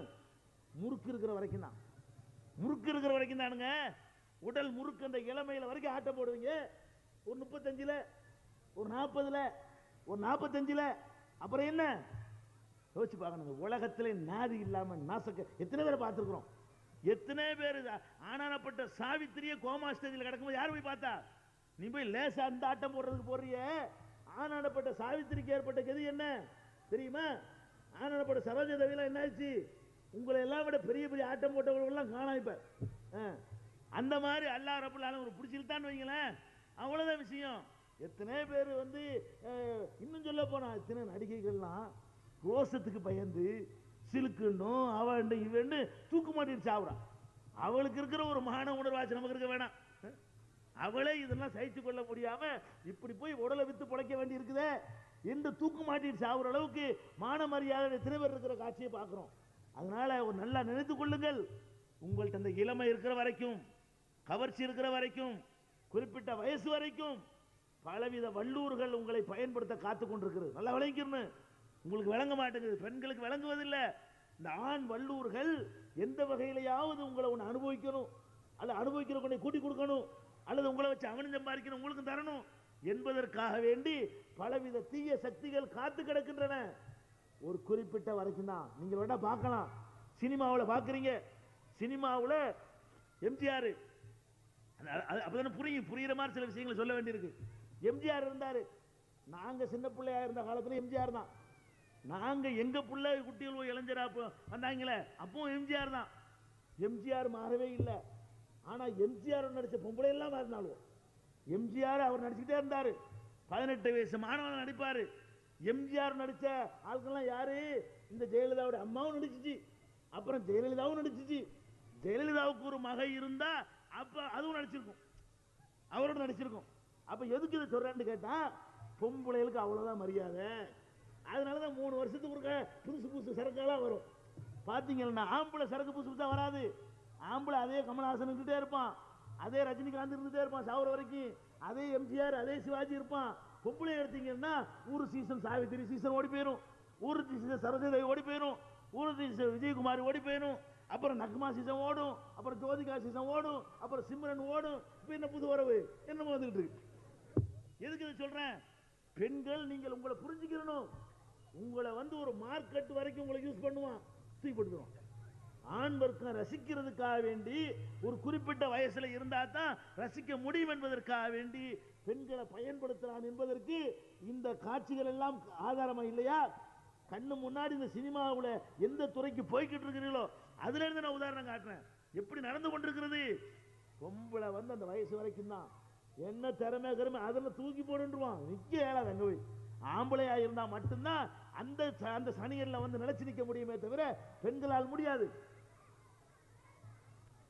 சரி, இதை விளங்கிக்கிறணும். அதனால எதுக்கு இந்த விவரங்கள்லாம் சொல்லப்படுதுன்னு கேட்டா, தாய்மார்கள் ரொம்ப கவனமா இருக்கணும். இந்த பகுதியில் உள்ள சமுதாய பெரியவர்கள், சமுதாய இளைஞர்கள் ரொம்ப விழிப்போடு இருக்கணும். இந்த களங்கம் தமிழ்நாடு பூரா பரவுனுச்சுன்னு சொன்னா ரொம்ப மோசமா இருக்கு. இந்த சமுதாயம் எவ்வளவு இசத்தான சமுதாயம், கண்ணியமான சமுதாயம். இது இல்லாமங்க இவங்க இந்த மாதிரி ஆட்டம் ஆடுறதுக்கு போறாங்கல்ல, இது நாளைக்கு ஒரு பேப்பர்ல இப்படி நாரி போச்சுன்னு வைங்க, இவங்களுக்கு மட்டுமா இழிவு? இவங்களுக்கு மட்டுமா இழிவு? உலகத்தில் உள்ள அவ்வளவு இஸ்லாத்துக்கு சேர்த்து, அவ்வளவு இஸ்லாமிய சமுதாயத்துக்கு மார்க்கத்துக்கு இழிவு. முஸ்லீம் பொம்பளை இருக்கலாம், இந்த மாதிரி போடுற அளவு துணை நடிகையா அது சொல்லணும் இல்லையா? இதுக்கு எப்படி இதை தேர்ந்து விளங்கவே இல்லை. எப்படி இதை தேர்ந்தெடுக்கிறீங்க? இந்த மாதிரி ஒரு துறையை வந்து ஒரு இஸ்லாமிய வட்டத்தில் இருக்கக்கூடியதை விட்டுருவோம். ஒரு மானம் ஒழுக்கம் ரோசத்தோட வாழக்கூடிய ஒரு பெண்ணு தேர்ந்தெடுப்பாளா? சும்மா பொய் சொல்லி கூட்டிட்டு போவாங்க. சும்மா அது கூட்டத்தோட கூட்டமா நிக்கிறது தான். எப்படி ஏமாத்தி கூட்டு போறது? இந்த புரோக்கர்கள் காணுவல இந்த தாய்மார்கள் விளங்குறது இல்ல. அந்த சனியனுக்குள்ள நுழைஞ்சி சுத்தமாவெல்லாம் திரும்பி வருவான்லாம் சொல்ல இயலாது. நாங்க சாக்கடையில் அள்ளுவோம், ஒரு தூசி கூட ஒரு துளி கூட எங்க மேல படாம திரும்பி வந்துடும் சொல்ல முடியுமா? அதை விட அதுலயாச்சும் ஒரு கேரண்டி கொடுக்க முடியுமே தவிர இந்த சனியல்ல இறங்கிட்டு சுத்தமா வர்றதெல்லாம் வெறும் பேச்சு. அங்க மேக்கப் பண்ணி விடுறதுல இருந்து தடை விடுறதுல இருந்து எல்லாம் ஆம்பளைதான் பண்ண போறான். சும்மா தாய்மார்களை ஏமாத்தி சும்மா கொடுத்துட கூட நிற்பாங்க, அதுக்கு போடணும், இப்படி இப்படி ஏமாத்துவாங்க. அவ்வளவுதான் நடக்கு. நீங்க நினைச்சிட்டு இருப்பீங்க என்னவெல்லாம் நடக்குன்னு சொல்லி அது ஏ டு செட்டு வரைக்கும் விசாரிச்சு கையில வச்சுட்டு இருக்கிறோம். அப்படிலாம் நடக்காது. மொத்தமா போய் சீரழிஞ்சு போயிடும். நுழைஞ்சாங்கன்னு வைங்களேன், மொத்தமா சீரழிஞ்சு போய் தான் வெளியே வரணுமே தவிர அதெல்லாம் வந்து உங்களால முடியாது. இந்த காசு இந்த மாதிரி நம்மளை தள்ளுங்க. இப்ப பாருங்க, இந்த பிரகாஷ் ராஜுங்கிறவன் இன்டர்நெட்ல ஒரு பொம்பளை கொண்டே காட்டினான், ஆபாச படம் எடுத்தான். இதுல யாரெல்லாம் மாட்டினாங்க தெரியுமா? பிரபலமான கல்லூரி விடுதியில் படிக்கக்கூடிய, ஹாஸ்டலில் தங்கி படிக்கக்கூடிய மாணவிகள். எதுக்காக அப்படின்னு நுழைஞ்சாங்க. நுழைஞ்சவன காசு கிடைச்சு 1000 2000 சொகுசா வாழ்வதற்காக பொம்பளை எவ்வளவுக்கு போறா நம்ம பார்த்துட்டு இருக்கிறோம். சொகுசா வாழ்வதற்காக வேண்டி எவ்வளவுக்கு வேண்டாம் 2000 10,000 20,000 கிடைச்சிட்டு இருக்கும் பொழுது படிக்க வந்த பிள்ளைகளோ இந்த வேலையில ஈடுபட்டு 1000 சம்பாதிச்சாங்க. இன்னைக்கு அந்த குடும்பத்து பெற்றோர்கள்லாம் போய் கெஞ்சி அந்த பணங்கள் வெளியே வராம அமைக்க வச்சிருக்காங்க. வெளியே வந்துச்சுன்னு வைங்க, அத்தனை பெண்களுடைய எதிர்காலம் நாசமா போயிடும். அப்ப அந்த மாதிரி எல்லாம் பெண்களை வந்து எவ்வளவுக்கும் யூஸ் பண்ணுவாங்க. நீங்க நடிக்க டான்ஸ் ஆட போற நினைச்சிட்டு இருக்கிறீங்க, அவன் ப்ளூ பிலிம் எடுக்கவும் பயன்படுத்துவான். ஒரு போட்டோவை பக்கத்தில் இருக்கிற மாதிரி எடுத்து மிரட்டியா அடுத்த ஸ்டெப் ஏறுவானுங்க. எப்படி யூஸ் பண்ணுவான் தெரியுமா? ஒரு மாதிரியான காட்சியில் உங்களை ஒரு போட்டோ எடுத்துட்டான்னு வைங்க, இதை காட்டி அம்பலப்படுத்திடுவேன், அடுத்த ஸ்டெப். அதை காட்டி போடுவேன், அடுத்த ஸ்டெப். இதை வெளியிட்டுருவேன், அடுத்த ஒரு ஸ்டெப். கடைசியில வந்து இந்த பெண்கள் வெளியே தெரியக்கூடாதுங்கிறதுக்காக வேண்டி அடுத்தடுத்து மேல போயிட்டே இருப்பாங்க. லேசா ஒரு சின்ன சிலிப்பு கிடைச்சுன்னு சொன்னா போதும், இந்த ஆம்பளை என்ன செய்வான்? இந்த பெண்களுடைய படமோ செய்திகளோ வெளியே வந்தால் அவங்க வெட்கப்படுவாங்கன்னு தெரிஞ்சால் அதை பயன்படுத்திக்கிறோம். அதனாலதான் பிரகாஷ் ராஜ் ஜெயிக்க முடிஞ்சு. அதனால தான் 20 பேர் இருந்தது 250 ஆக இன்னைக்கு வந்து டெவலப் ஆக முடிஞ்சு. உங்க ஏரியாவில் 250 வந்து ஜீரோல வந்து நிக்கணுமே தவிர இனிமே இது ஏறுவதற்கு இடம் கொடுத்துறாதீங்க. ஆகிரத்தை பயந்து கொள்ளுங்கள். மறுமை வாழ்க்கைக்காக தான் இஸ்லாத்தில் இருக்கிறோம் என்பதில் உறுதியாக இருந்து கொள்ளுங்கள். இஸ்லாமிய மார்க்கம் பெண்களுடைய கண்ணியத்தையும் கௌரவத்தையும் உரிமையும் காக்கக்கூடிய ஒரு மார்க்கம் என்பதை கவனத்தில் வைத்து தாய்மார்கள் இந்த தீமையிலிருந்து விடுபட வேண்டும். இது போக இன்னொரு செய்தி நான் உங்களுக்கு சொல்றேன். ஆம்பளைக்கு சொல்ல வேண்டியது, அவர்கள் இந்த மாதிரி போவதற்கு நீங்கள் ஒரு வகையில் காரணம். என்ன காரணம்? உரிய நேரத்தில் மனவாழ்வு கிடைக்காது. இது முக்கியமான காரணமா இருக்கு. உரிய நேரத்தில் பெண்களுக்கு வந்து திருமணம் ஆகுறது இல்லை. 25 30 உன் திருமணத்துக்கு நீ சம்பாரின்னு அனுப்பி விடுறாங்க. என்ன கூத்துக்கு நடக்குதுன்னு கேட்டா, உன் கல்யாணத்துக்கு டவுரி கொடுக்கணும்ல, அதுக்கு போய் ஆட்டம் போட்டுடுவான். எங்கேயாவது போயிட்டு வா, சம்பாரிச்சிட்டு வா என்று சொல்லி பெற்றோர் அனுப்பி ஒரு அளவுக்கு இருக்குன்னு சொன்னா, இங்க மானமுள்ள இளைஞர்கள் இல்ல, ஆண் வர்க்கத்துக்கு மானம் இல்ல, ரோசம் இல்ல, சமுதாய உணர்வு இல்ல. நீ கேட்கிற வரதட்சணை கேட்கிற, வரதட்சணை வாங்காம கல்யாணம் பண்ண தயார் என்று நீங்கள் முன் வந்தீர்களே, ஆனால் அந்த நிலைக்கு அவர்கள் தள்ளப்பட்டிருப்பார்களா? யோசிச்சு பார்க்க வேண்டாமா? எத்தனை பேர் வரதட்சணை வாங்காம கல்யாணம் பண்ண தயாரா இருக்கிறீங்க? சோத்துக்கு வழி இருக்காது. அவன் கேட்கறான் 50,000 ரூபாய் இருக்கான், அவனுக்கு சம்பாத்தியமே இருக்காது, வேலையா இருக்காது, ஆம்பளையா பிறந்திருப்பான், அவ்வளவுதான். ஆம்பளையா இருக்கிற அந்த ஒரு காரணத்துக்காக மட்டும் அவன் 50,000 ரூபாய் கேட்கறான். அவனை வெளிநாடு போய் நல்லா இருந்தான்னு வைங்க, 2 லட்சம் தெரியா, 3 லட்சம் தெரியா, கார் தெரியா என்று கேட்கிற அளவுக்கு நம்ம பார்க்கிறோம். அப்ப இந்த அவலங்களுக்கு முக்கியமான காரணமா இருக்கிறது வந்து டவுரி, வரதட்சணை என்பதை நம்ம மறுக்கவே முடியாது. சும்மா அவங்கள மட்டும் குறை சொல்லிட்டு அது அவங்க ஆசிரத்தை பயந்து நடந்து கொள்ளணும். வாழ்க்கை கிடைக்கலங்கிறதுக்காக வேண்டி இப்படி போனார்களே, ஆனால் இந்த காரணத்தை சொல்லி அல்லாஹ்ட்ட தப்பிக்க இயலாது. அல்லாஹ் நான் வாழ்க்கை கிடைக்கல, அதுக்கு தான் விசாரம் பண்ணேன், அதுக்கு தான் டான்ஸ் போட்டேன், அல்லாஹ் ஒத்துக்குறானா? அல்லாஹ் ஒத்துக்கிற மாட்டான். அது அவர்கள் இறைவனை பயந்து ஒழுங்கா நடந்து கொள்ளணும். அவர்கள் செய்கிற ஒவ்வொரு தப்புகளுக்கும் அதுக்கு காரணமாக இருந்த ஆண் வர்க்கத்தை எல்லாம் பிடிப்பான். ஏண்டா நீ தானே காரணம், நீ ஒழுங்கான வாழ்க்கை அமைச்சு கொடுத்திருந்தா இப்படி ஏற்பட்டிருக்குமா, ஒழுங்கான ஒரு வாய்ப்புகளை அவர்கள் உருவாக்கி கொடுத்துருந்தா ஏற்பட்டிருக்குமா என்று அல்லாஹ் கேட்பான கேட்க மாட்டானா? அப்ப இந்த வரதட்சணை வாங்கக்கூடியவர்கள் எந்த பெண்கள் திருமணம் ஆகவில்லை என்பதற்காக வேண்டி இந்த ஆட்டம் போட்டார்களோ அந்த பாவத்தில எல்லாம் பங்கு வகிக்கிறார்கள். நிச்சயமா பங்கு. அல்லாஹ் கேட்பான். அல்லாஹ் விவரம் கேட்டவன் கிடையாது. ஒரு காரியம் நடக்குன்னு சொன்னா அதுக்கு தள்ளியவர்கள் யார் என்பதை சேர்த்து பார்க்கக்கூடியவன் ரப்புல் ஆலமீன். வரதட்சணை வாங்கக்கூடிய இளைஞர்கள் இருந்தா இன்னைக்கு தீர்மானம் எடுங்க, இவ்வளவு அசிங்கம் நடந்துடக்கூடாது, இனிமே விட முடியாது. நாங்கள் வரதட்சணை வாங்காம தாய் சொன்னாலும் தகப்பன் சொன்னாலும் எவ்வளவு நெருக்கடி வந்தாலும் பெண் வீட்டாட்ட வரதட்சணை கேட்க மாட்டோம், சீர் கேட்க மாட்டோம், நகநட்டு கேட்க மாட்டோம். நல்ல ஒழுக்கம் இருக்குதா, நல்ல பண்பாடு இருக்கா என்று மட்டும்தான் கேட்போம் என்ற முடிவுக்கு நீங்கள் வரணும். அடுத்தது ஒட்டுமொத்த சமுதாயத்துக்கு சொல்ல வேண்டியிருக்கு. வறுமையை காரணம் காட்டினாங்க, வறுமைக்காக தப்பு செய்யக்கூடாது, அது ஒரு விஷயம். வறுமையை ஒழிய நீங்க என்ன செஞ்சீங்க? சமுதாயத்துக்குன்னு ஒரு கடமை இருக்கா இல்லையா? வறுமைக்காக வேண்டி தப்பு செய்யக்கூடாதுன்னு சொல்லி வறுமையாவே இருக்க வச்சிருந்தா, வறுமை விலகுவதற்கு மாற்று ஏற்பாடு என்ன பண்ணீங்க? அதெல்லாம் கேட்க மாட்டானா? இறைவனை அஞ்சி ஒழுங்கா நடக்கக்கூடியவர்கள் ஒழுங்கா நடந்து கொண்டு இருக்கிறார்கள். மொத்த புளியந்தோப்புல 250 பேரை தவிர மற்ற எல்லாம் நல்ல கும்பலே தான் இருக்கிறாங்க. மொத்த புளியந்தோப்பு கெட்டு நாசமா போயிடல. விரல் வெட்டி எண்ணக்கூடிய லட்சத்துல ஒரு சதவீதம் இது இந்த கலிசடை. இந்த 250 தவிர பாக்கி எல்லாரும் ஒழுங்கா தான் இருக்கிறாங்க. இந்த மக்களுக்காக வேண்டி ஒழுங்கா இருக்கிறாங்களே, இந்த மக்களுக்காக வேண்டி வறுமையை விரட்டுவதற்கு நீங்க என்ன பங்களிப்பு செஞ்சீங்க? என்ன திட்டம் வச்சிருக்கீங்க? கூடுறீங்க, கலையறீங்க, சினிமாவுக்கு போறீங்க, ஆட்டம் போறீங்க, நீங்க அதை போய் டான்ஸ் பாக்குறீங்க, முடிஞ்சு வச்சு கதை. அவ்வளவுதான் உங்க வேலை. அவர்களுடைய பொருளாதார ரீதியாக ஒரு சொசைட்டி அமைத்து பெண்களுக்கு ஒரு நல்ல ஒரு வேலை வாய்ப்பு கொடுத்து அவர்கள் சம்பாதிப்பதற்கான மார்க்கத்தை விட்டு விலகி விடாமல் சம்பாதிப்பதற்கான வாய்ப்புகள் ஏதாவது செஞ்சிருக்கிறீங்களா? எத்தனை தொழில் முறைகள் இருக்குது. இந்த மாதிரியான ஒரு இடம் கிடைச்சா போதுமங்க, ஆயிரக்கணக்கான தாய்மார்களுக்கு வேலை கொடுக்கலாம். பீடி சுத்த வேண்டிய தேவையில்லை. இந்த அற்பமான கூலிக்காக வேண்டி அந்த காசு நோயை வரவழைக்க வேண்டிய அவசியம் கிடையாது. ஹலாலான முறையில் அற்புதமான முறையில் செய்யக்கூடிய எவ்வளவு தொழில்கள் இருக்கு. கூட்டுறவு முறையில் எத்தனையோ திட்டங்களை செயல்படுத்தி செய்ய முடியும். எத்தனையோ ஊர்களில் எல்லாம் பின்தங்கின எத்தனையோ ஊர்கள் இருக்கு. சில இளைஞர்கள் சேர்றாங்க, ஒரு சங்கம் மாதிரி அமைக்கிறாங்க. அவர்கள் மூலமாக ஒரு இடத்தை பிடிக்கிறாங்க. பாய் முடைகிறது, பாய் சாதாரண பாய் முடைகிறதுங்க. இந்த கோரம்பாய் இருக்க, இந்த மாதிரி கோரம்பாய் கோரையை வாங்கி பாய் முடைஞ்சு அதை வாங்கி சொசைட்டி மூலமா நீங்க விற்பனை பண்ணீங்கன்னா பெண்களுக்கு கணிசமான வருமானம் வரும். இப்படியான எத்தனை தேனுக்கு எவ்வளவு கிராக்கி இருக்குது. இந்த மாதிரி இடத்துல செயற்கையா தேன் வளர்த்து வீட்டுக்கு வீடு தேன் வளர்த்து எடுத்து கொடுங்கன்னு சொன்னா அதை சொசைட்டில கொண்டு ஈஸியா விற்கலாம். பெரிய பஜார்லாம் தேவையில்லை அதுக்காக வேண்டி. அது மாதிரியா எவ்வளவு தொழில்கள்லாம் இன்னைக்கு இருக்குது. நீங்க பீடியை விடவும் கூட கிடைக்கும், நீங்க போற டான்ஸை விடவும் கூட கிடைக்கும். தேன் உற்பத்தி செய்து தேனி வளர்க்கிற முறை என்ன, அது ஒரு 10 குடும்பத்துக்கு கற்றுக் கொடுத்தீங்களா? இல்ல. வீட்டுக்கு வீடு காளான் இருக்க. காளான் தெரியுமா? உணவுல நல்ல புரோட்டீன் உள்ள ஒரு காளான் இருக்குங்க. இந்த காளானை கொண்டு வந்து உலகான இடம் ஒரு 10க்கு 10 இடம் இருந்தா போதும், வேற ஒன்றும் தேவையில்லை. அங்கனக்குள்ள எப்படி வளர்க்குறேன்னு பயிற்சி தர்றான். எங்களை அடுத்த தொடர்பு கொண்டா கூட நாங்கள் அனுப்பி வைக்கிறோம். 10 பேரை பயிற்சி பெற்றுட்டு வந்து காளான் முதலீடு பண்ணா ஒரு நாளைக்கு 250 ரூபா அவனே வாங்கிக்கிறான். டெய்லி காளான் வீட்டில் இருக்கலாம். 10க்கு 10 இடம் இருந்தா போதும். 200 ரூபாய்க்கு காளான் அறுத்து கொண்டு போய் வாங்குறதுக்கு இடம் இருக்குது, கொண்டு போய் கொடுத்துட்டு வரலாம். டெய்லி 200 ரூபா குறையாம. ஒரு 20க்கு 20 இருந்தா இன்னும் அதிகமா சம்பாதிக்கிறதுக்கு ஆயிரக்கணக்கான வழி காட்டு தான் யாரும் இல்லை. வழி எல்லாம் நிறைய வச்சிருக்கிறான். இவங்க என்ன நினைக்கிறாங்க? பீடியையும் டான்ஸையும் விட்டா வழியில் நினைக்கிறாங்க.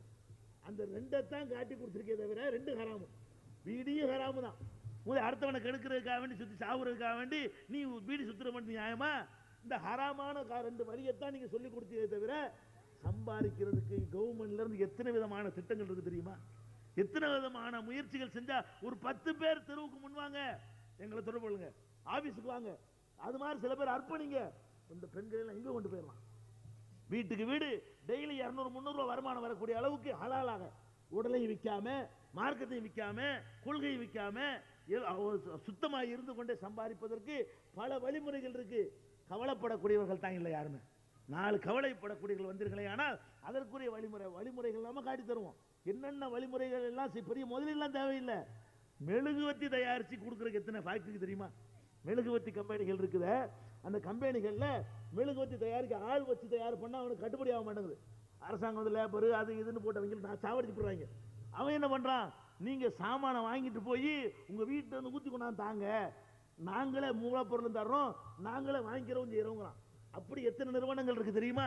வீட்டில் உட்காந்து மெழுகுவத்தி தயாரித்து கொடுக்கலாம், தேன் உற்பத்தி பண்ணி கொடுக்கலாம், பாய் முடிஞ்சு கொடுக்கலாம், காளான் வளர்த்து கொடுக்கலாம், அது மாதிரி முயல் வளர்த்து செய்யலாம், பத்தி தயாரித்து விற்கலாம், எவ்வளவோ இருக்குதுங்க. சுப்ஹானல்லாஹ். அது மாதிரியான ஆயிரக்கணக்கான தொழில்கள் சம்பாதிப்பதற்கு அல்லாஹ் அள்ளி போட்டிருக்கான். அந்த காலத்தில் இவ்வளவுலாம் இல்லை. இந்த நவீன யுகத்தில் சம்பாதிக்கிறதுக்கு வந்து பெரிய கஷ்டமே கிடையாது. 2-3 தொழில் தான் அந்த காலத்தில் இருந்துச்சு. இப்போ லட்சக்கணக்கான தொழில் இருக்கு. எதையும் தொழில், குப்பையிலிருந்து சம்பாதிக்கலாம். வணங்குதா? பேப்பர் பொறுக்கி சம்பாதிக்கிறாங்க. பேப்பர் அள்ளிக்கிட்டு போறானே ஒரு நாளைக்கு 500 சம்பாதிக்க. தெருவில் பிறக்கிறான பேப்பர் அவனை பொறுக்கிமீங்க நீங்க. அந்த பொறுக்கி போய் சம்பாதிக்கிறான், 500 குறையாம சம்பாதிக்கிறான். பழைய இரும்பு. சுப்ஹானல்லாஹ். இப்படி ஆயிரக்கணக்கான வழிமுறைகள் இருக்குது. நீங்கள் தொடர்பு கொண்டீர்களேயானால் தமிழ்நாடு முஸ்லிம் முன்னேற்ற கழகத்தினுடைய அலுவலகத்துக்கு நீங்கள் வந்து வெள்ளிக்கிழமை அன்னைக்கு யாராவது வந்தீங்கன்னு சொன்னா அதுக்கு நாங்கள் நேரம் ஒதுக்கி இருக்கிறோம். என்னை வந்து நீங்க பாருங்க. இன்ஷா அல்லாஹ் என்னென்ன மாதிரி எல்லாம் இந்த பகுதியில் உள்ள பெண்களுக்கு வேலை வாய்ப்புகள் கொடுக்கலாம், இந்த குடும்பத்தை வந்து ஏற்றி மாற்று வழி நீங்க காட்டணும். ஆல்டர்னேட்டிவ் காட்டாம வெறும் பயான் மட்டும் பண்ணீங்கன்னா இரையச்சம் உடையவர்கள் மாத்திரம் ஒழுங்கா இருப்பாங்க, மற்றவங்க போயிட்டே தான் இருப்பாங்க. அதனால நல்ல வழிகளை காட்டுவதற்கு முயற்சி செய்யணும்.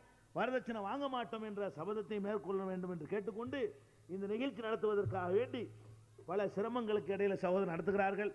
இங்க வந்து நாங்க பேச வர்றோம்னு சொன்னா அதுக்காக வேண்டிலாம் பேசுவாங்களே, அதுக்கு வசூல் நினைச்சுக்க கூடாது. வழங்குதா? அதுக்காக இல்லை. இந்த நிகழ்ச்சிக்காக வேண்டி நோட்டீஸ் அடித்தது, பிரசுரங்கள் போட்டது, மற்ற செலவுகள் அவர்களுக்கு இருக்கும். அது கையை பிடிக்காம இருக்கிற அளவுக்கு தாராளமாக நிதி உதவி செய்யுங்க. அடுத்தடுத்த சகோதரர்களை பல தொழில் திட்டங்கள்லாம் துவங்கி இந்த பகுதியில் வந்து இனிமேல் இந்த சனியனை இருக்கக்கூடாது. அடுத்த தடவை வந்து பாராட்டி பேசுகிற அளவுக்கு இந்த சமுதாயத்தை மேம்படுத்தி காட்டணும். அதற்கான செயல் திட்டங்கள் இறங்க இருக்கிறதுனால நிறைய தாராளமாக அவர்களுக்கு உதவுமாறு கேட்டு பணியில் கொட்டும் பணி வழங்குதா? உங்களுக்கு ஒத்துக்கல, எனக்கும் ஒத்துக்கல. அதனால் இதோடு என்னுடைய உரையை நிறைவு செய்கிறேன். வாஹிர் தாவான் அல்ஹம்துலில்லாஹி ரப்பில் ஆலமீன். அஸ்ஸலாமு அலைக்கும்.